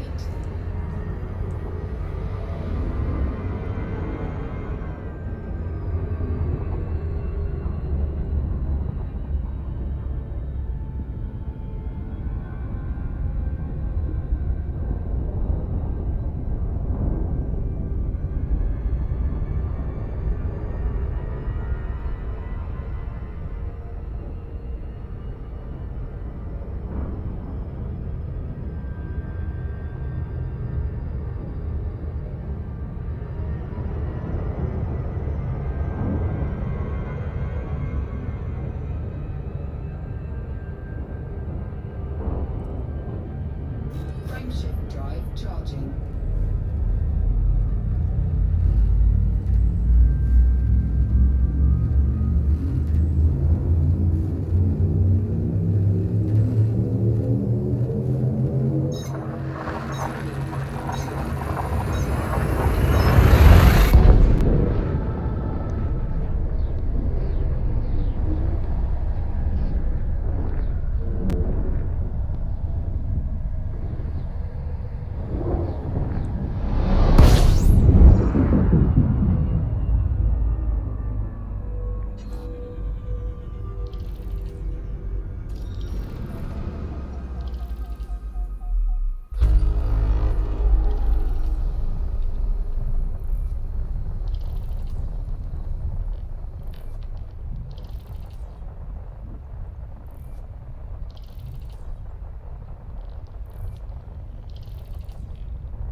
No, I'm leaving.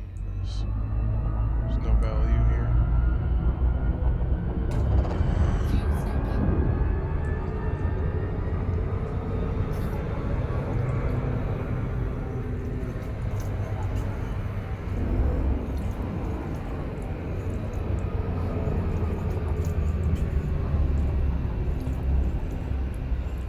Fuel scooping complete.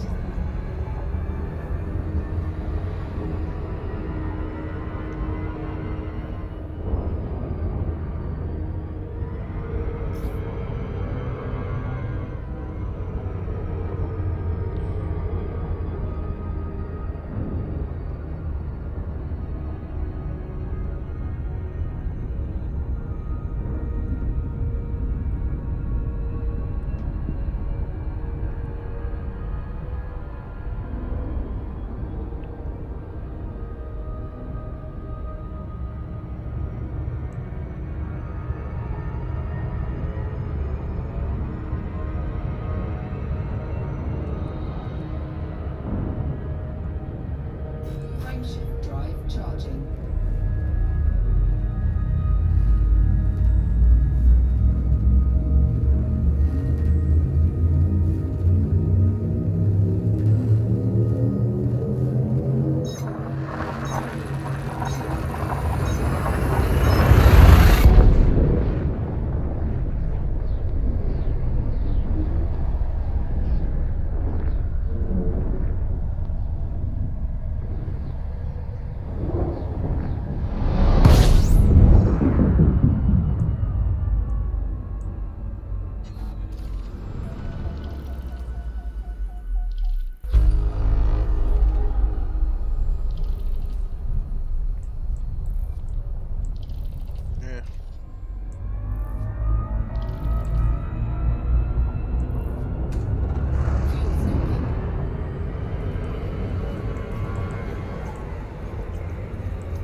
water world.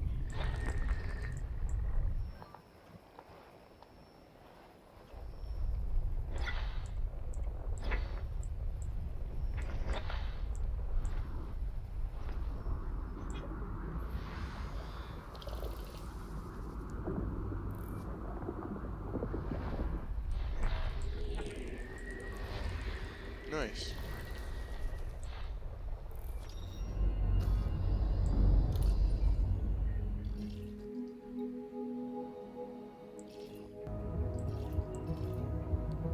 I'll just scan the water world.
Surface scanned by 50%.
Surface scan complete.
Frameshift drive charging.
Oh shoot.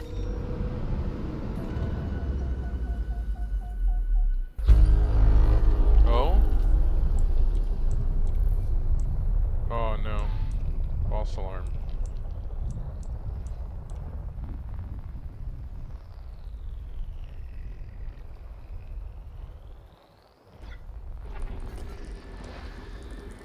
Maybe.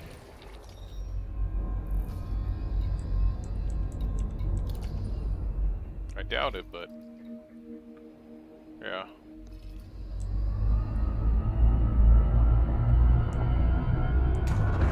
Fuel scooping.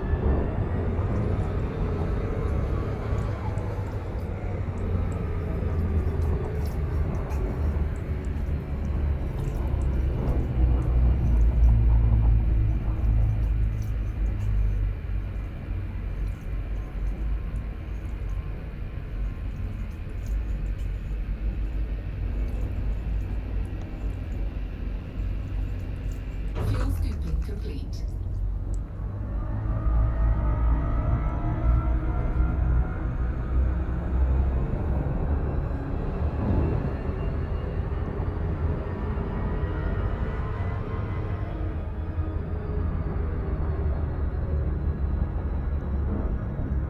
Module malfunction. Frameshift drive charging.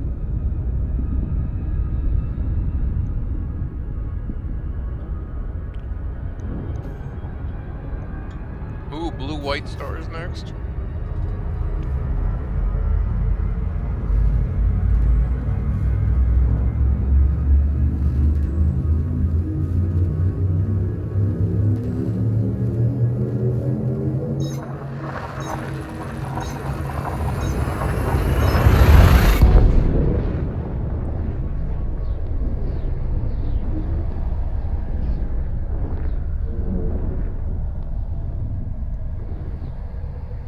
This one's gonna have like a lot of those. That's really bright.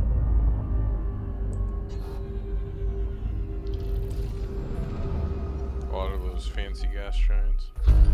System scan complete. Ah, rip off. That is really bright. Fuel scooping.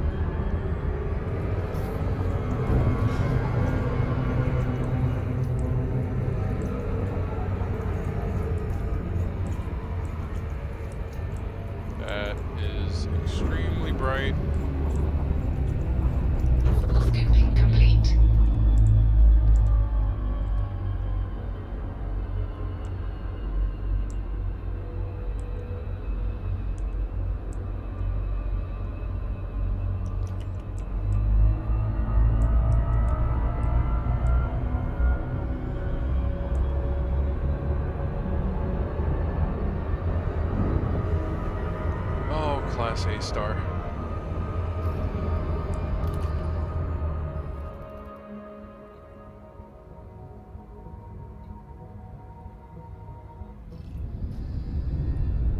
Frameshift drive charging. Star itself is like 57 million years old.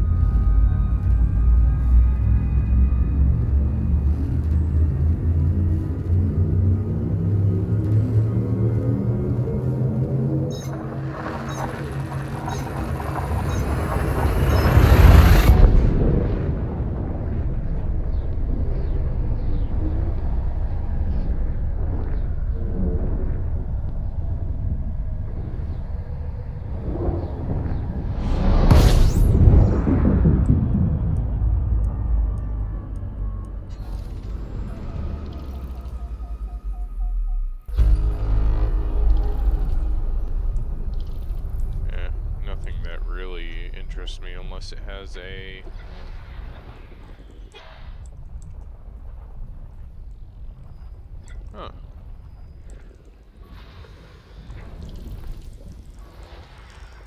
unless it has an atmosphere, and if it doesn't have an atmosphere,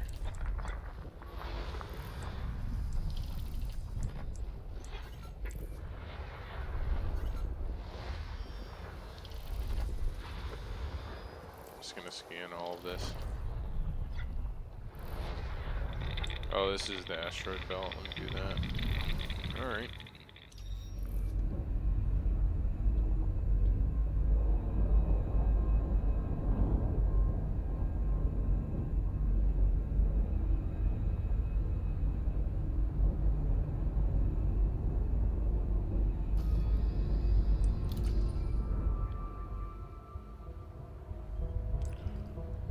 Oh my. Oh. Yeah, barely an atmosphere.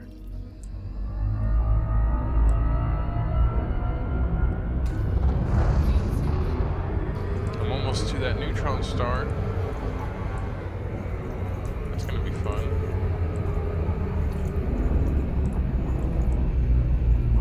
And by fun, I mean terrifying. Fuel scooping complete.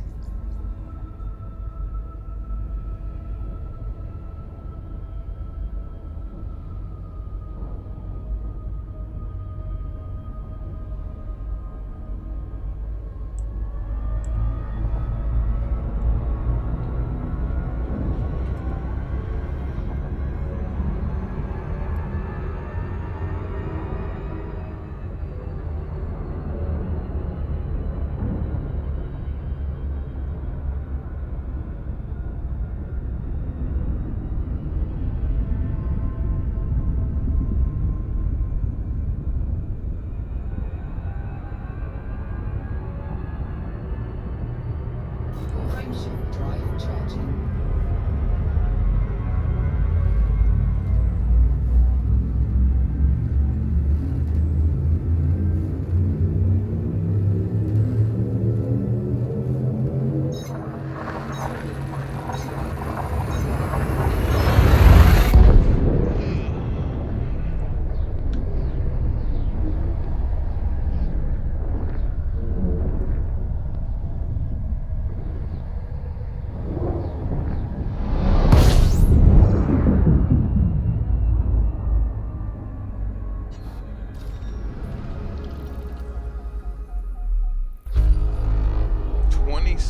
Bodies found. None of them that are like actually worth anything. It's just a bunch of gas giants with a bunch of little satellites surrounding it.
Oh my goodness. Oh, it's ammonia, an ammonia world and a water world. That's not bad at all, actually.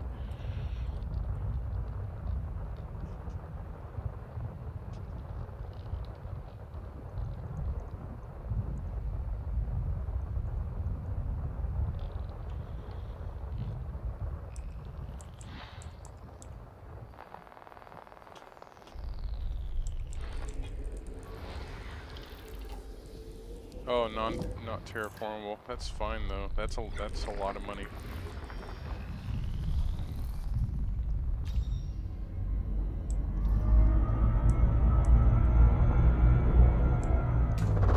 Fuel scooping.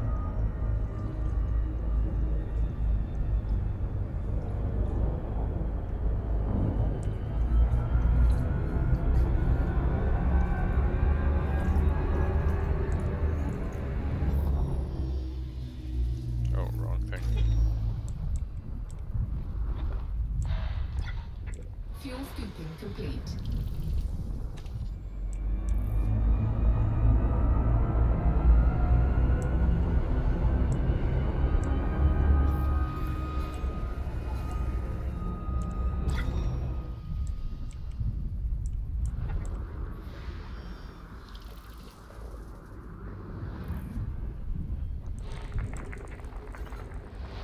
System scan complete.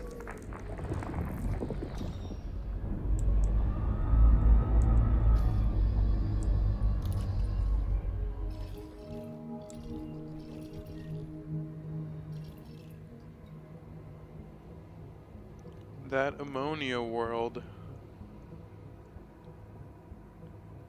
is 2.2 million plus the water world, which is 1.5 million.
Accidentally throttled down.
Those are really big ice caps. It's almost like it's going through like an ice age or something like that.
Hello. Hello,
Surface scan complete.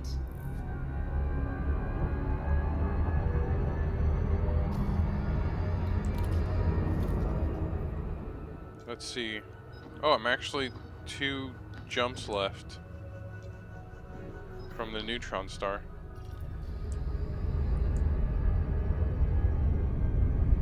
Wasn't there a world that I needed to scan here still? Yes, ammonia. I have to do this one before I leave.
Man, this thing's far away. How big is this solar system? In terms of area. Oh, wrong map.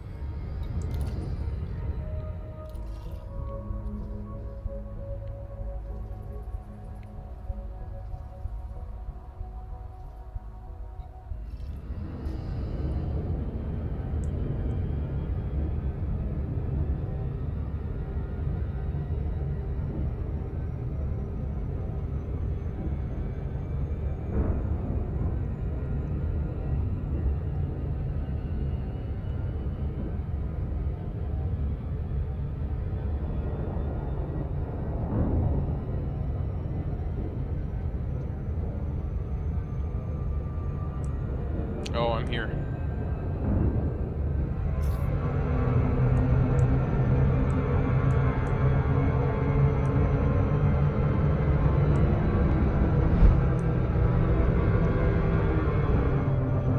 Okay, I'm here.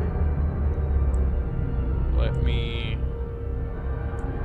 get closer, do the scan, and then get out and repeat. I'm actually going to bookmark this ammonia world because I've never really found an ammonia world.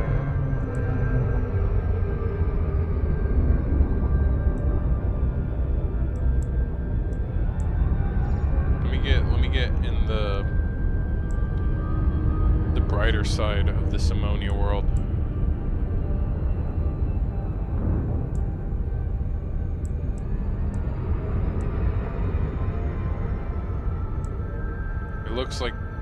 Looks like a screwed up Venus.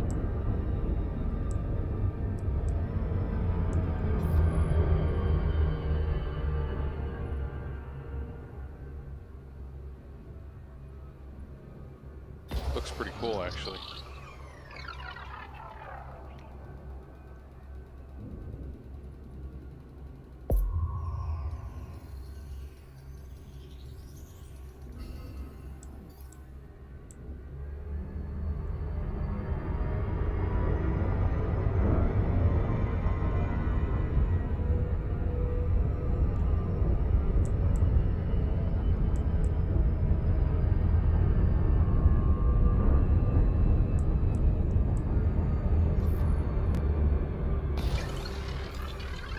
Trying to quickly scan this so I can get out of here.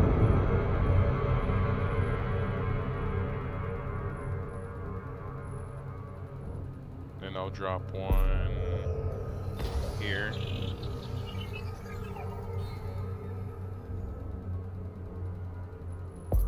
I'll drop one here. By 50%.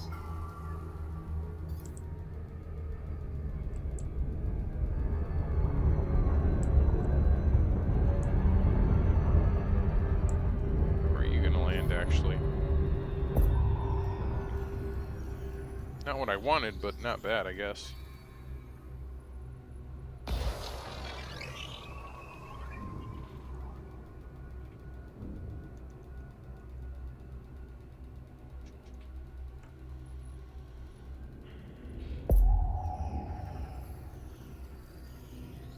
All right, let's leave. Let's leave. Let's get out of here. Nothing else valuable. There's that NGC nebula. Hopefully there's nothing to discover in the next world, because then I can just quickly jump into that, Module malfunction. Wow. Drive charging. How much health does that module have? 45% health.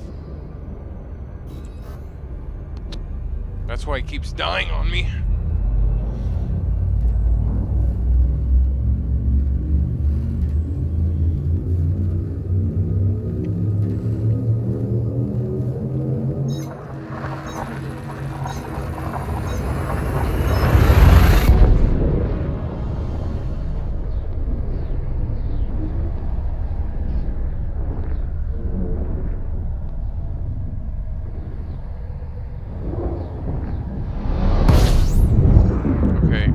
There's nothing to discover here. Hopefully not.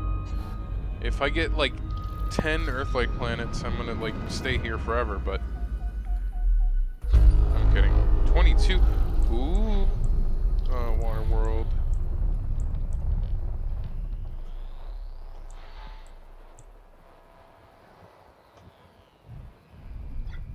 Oh, don't tell me you're all the way over there.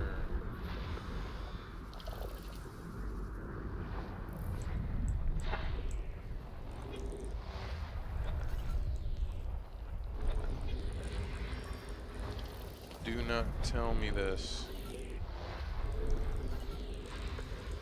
I need to figure out how far all this stuff is.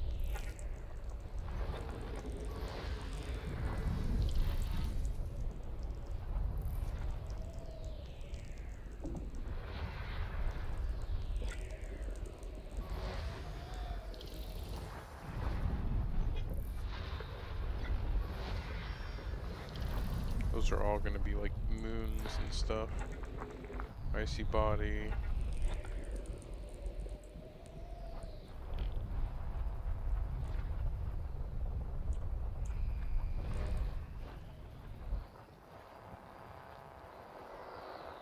Where is...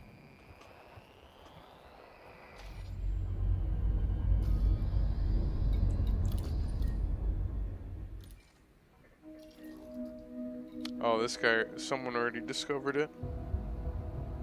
Peko. Oh, this guy already discovered, wow.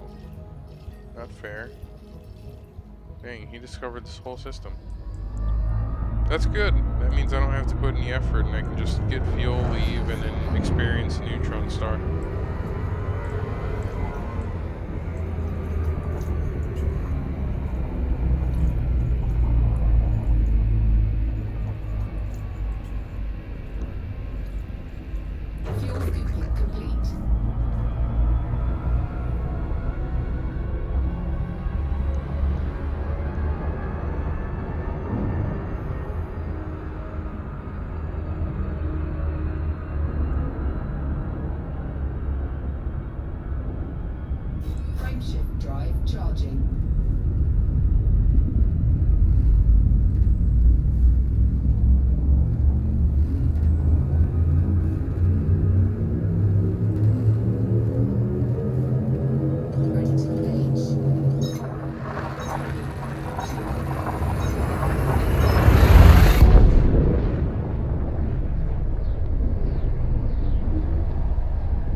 star.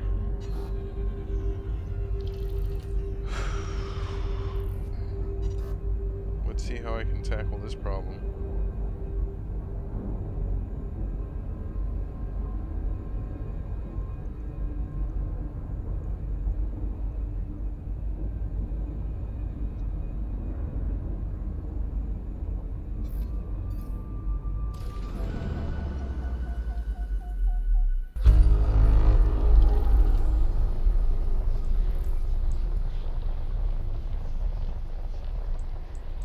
This is all for sure going to be discovered already, because people treat neutron stars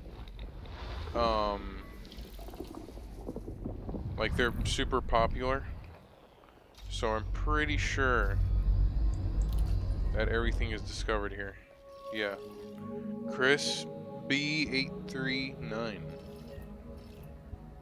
And this, what is this?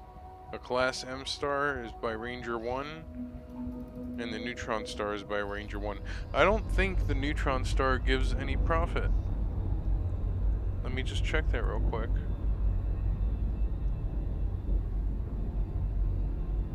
Neutron star, oh, I don't have that on this list. It's on a different list on my phone. Okay, first let me orient myself. Okay, so I can go in this way. Oh my goodness. Oh my goodness. I'm not doing this. It's literally pushing me around. Oh, I didn't get it supercharged. That means I have to go in there again. Oh, wait. It is. It's supercharged.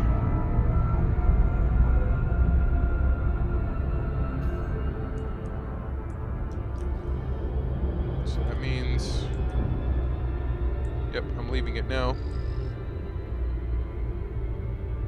And you can see the magnetic warping around the neutron star, kind of like the same effect as a black hole.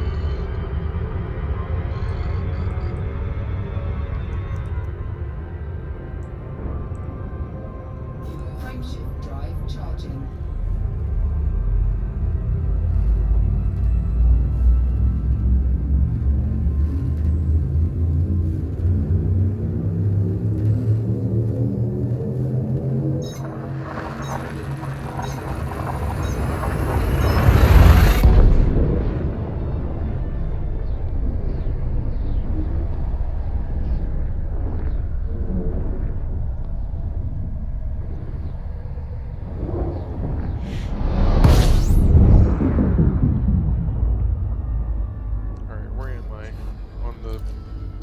Map.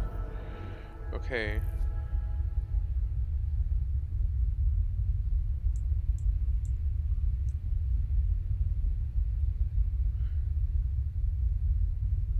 And it's funny too, because a couple days ago I was around here.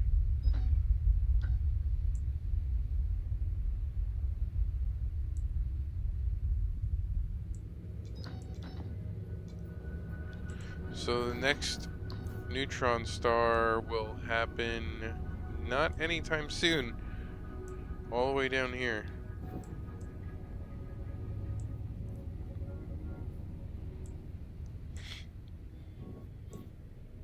But I'm really close now. Holy crap. I'm actually super close. Closer than I expected to be. Not anywhere close. I'm not close yet to the bubble, but I am actually super close.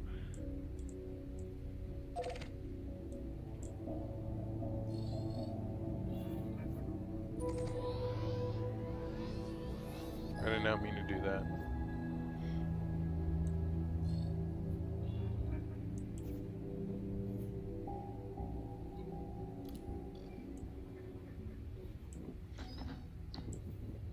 I honestly think by sometime Sunday for sure, I'll be like around here.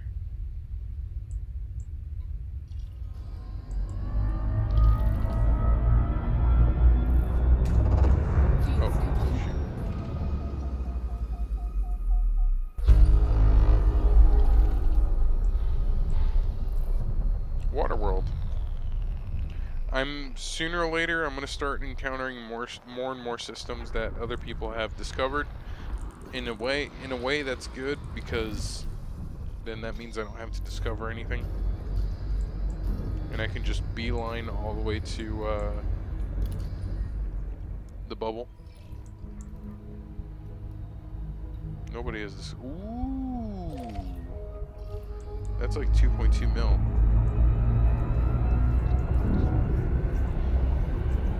Oh my goodness. That's a good sight to see. If anybody's watching right now.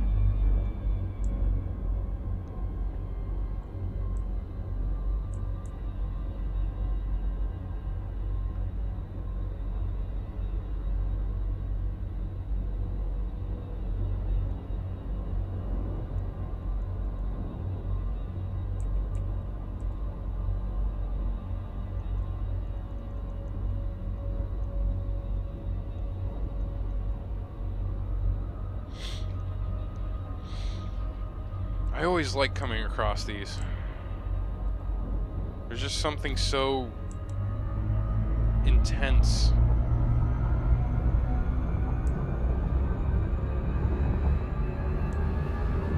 Something so intense about just witnessing these two next to each other.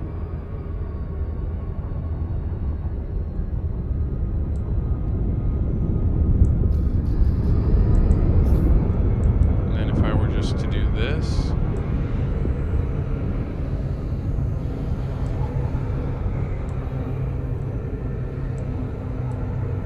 The other one is going to appear soon. There it is. That's just so cool.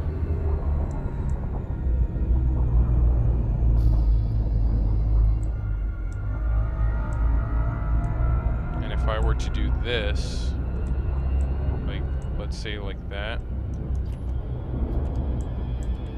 Oh, sorry about that.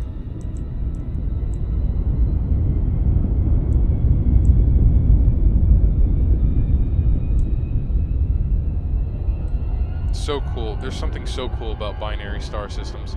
And trinary star systems do exist. They're just really rare. Like 3 stars close to each other.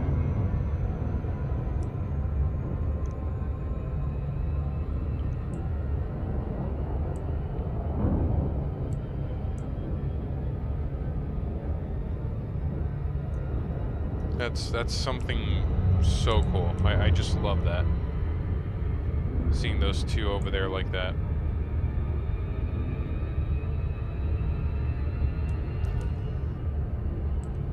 Eventually, their gravitational pull brings them so close to each other that one of them explodes and turns into a either a neutron star or a black hole.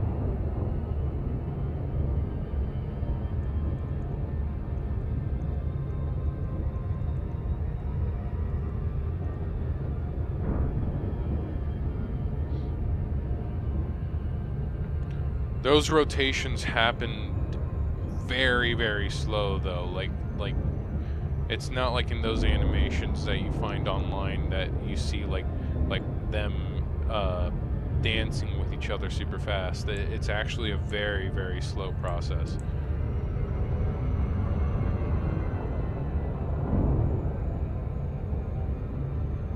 You do not see supernovas in this game. You don't see, you know, nebulas being formed or stars exploding.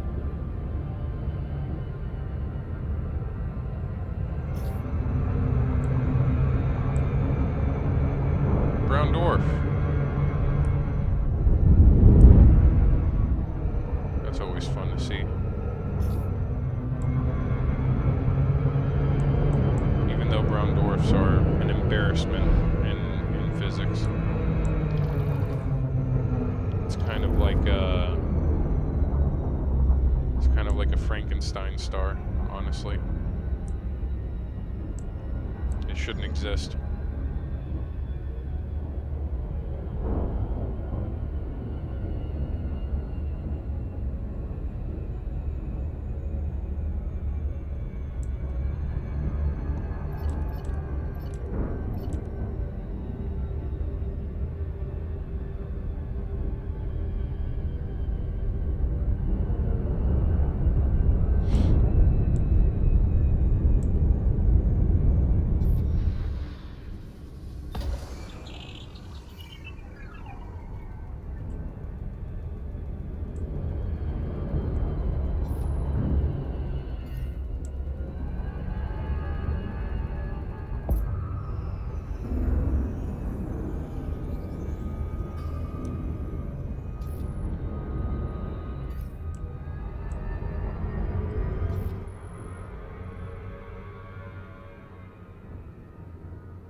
Surface scanned by 50%.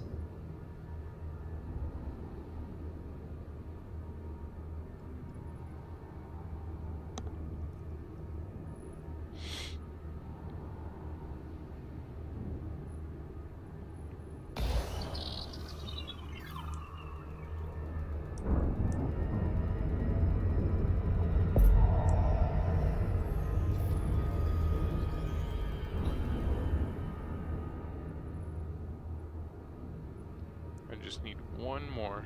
Wow, I've done it in 4. That's actually really good to do it in 4 scans.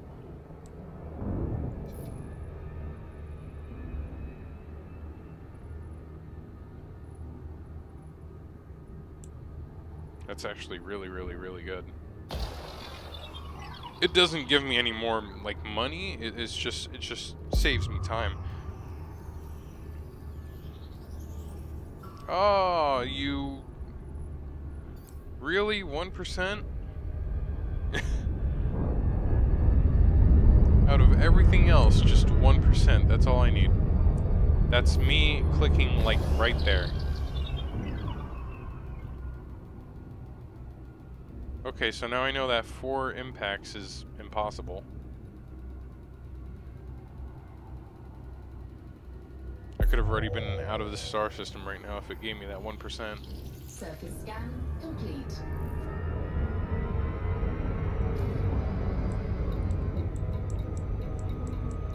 Was that it?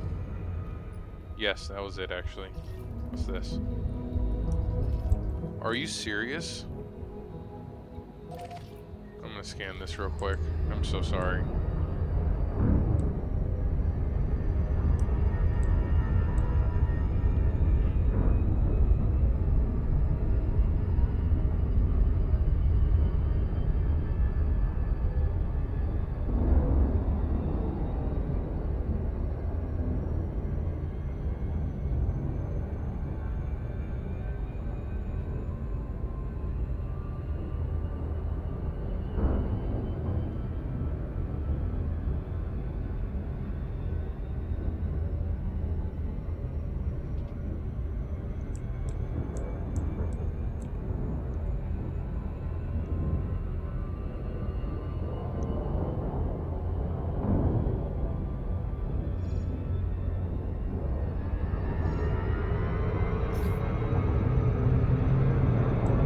Hi there.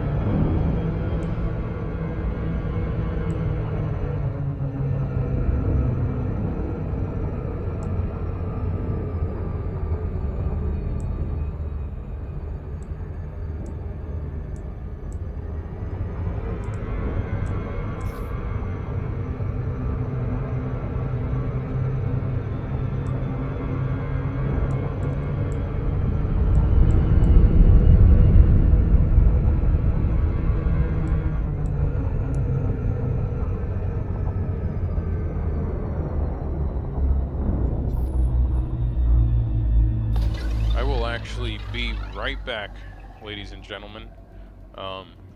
Just gotta grab something to drink.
Surface scanned by 50%.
Surface scan complete.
Frameshift drive charging.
Frameshift drive charging.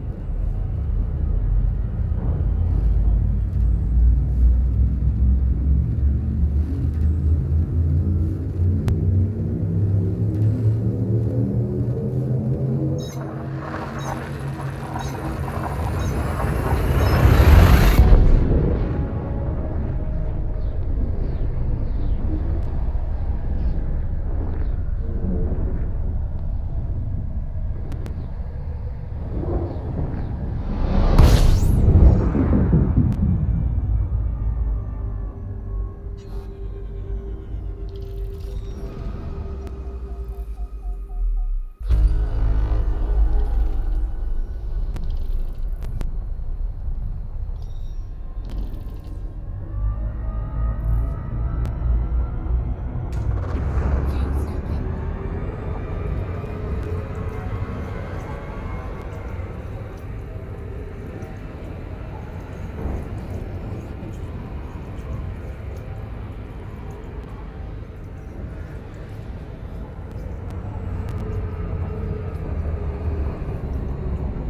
Fuel scooping complete.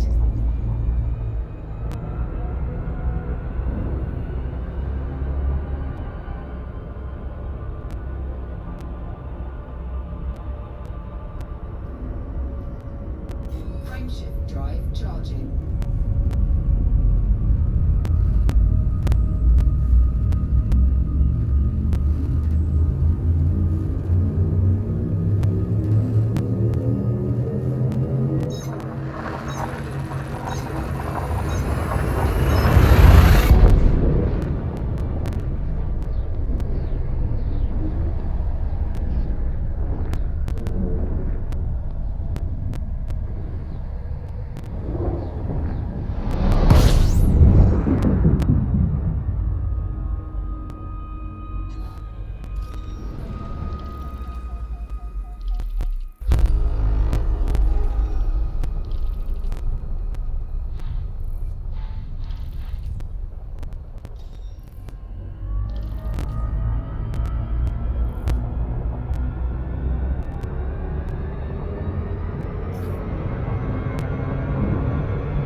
charging.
is scanned by 50%.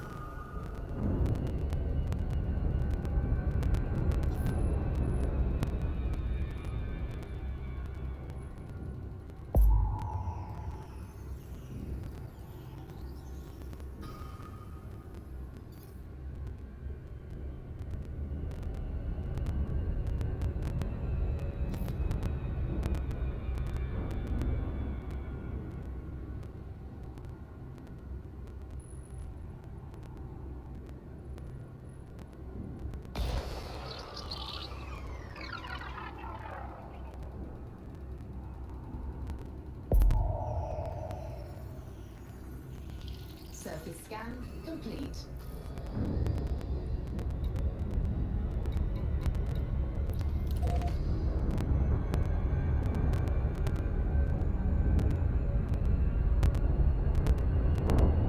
Frameshift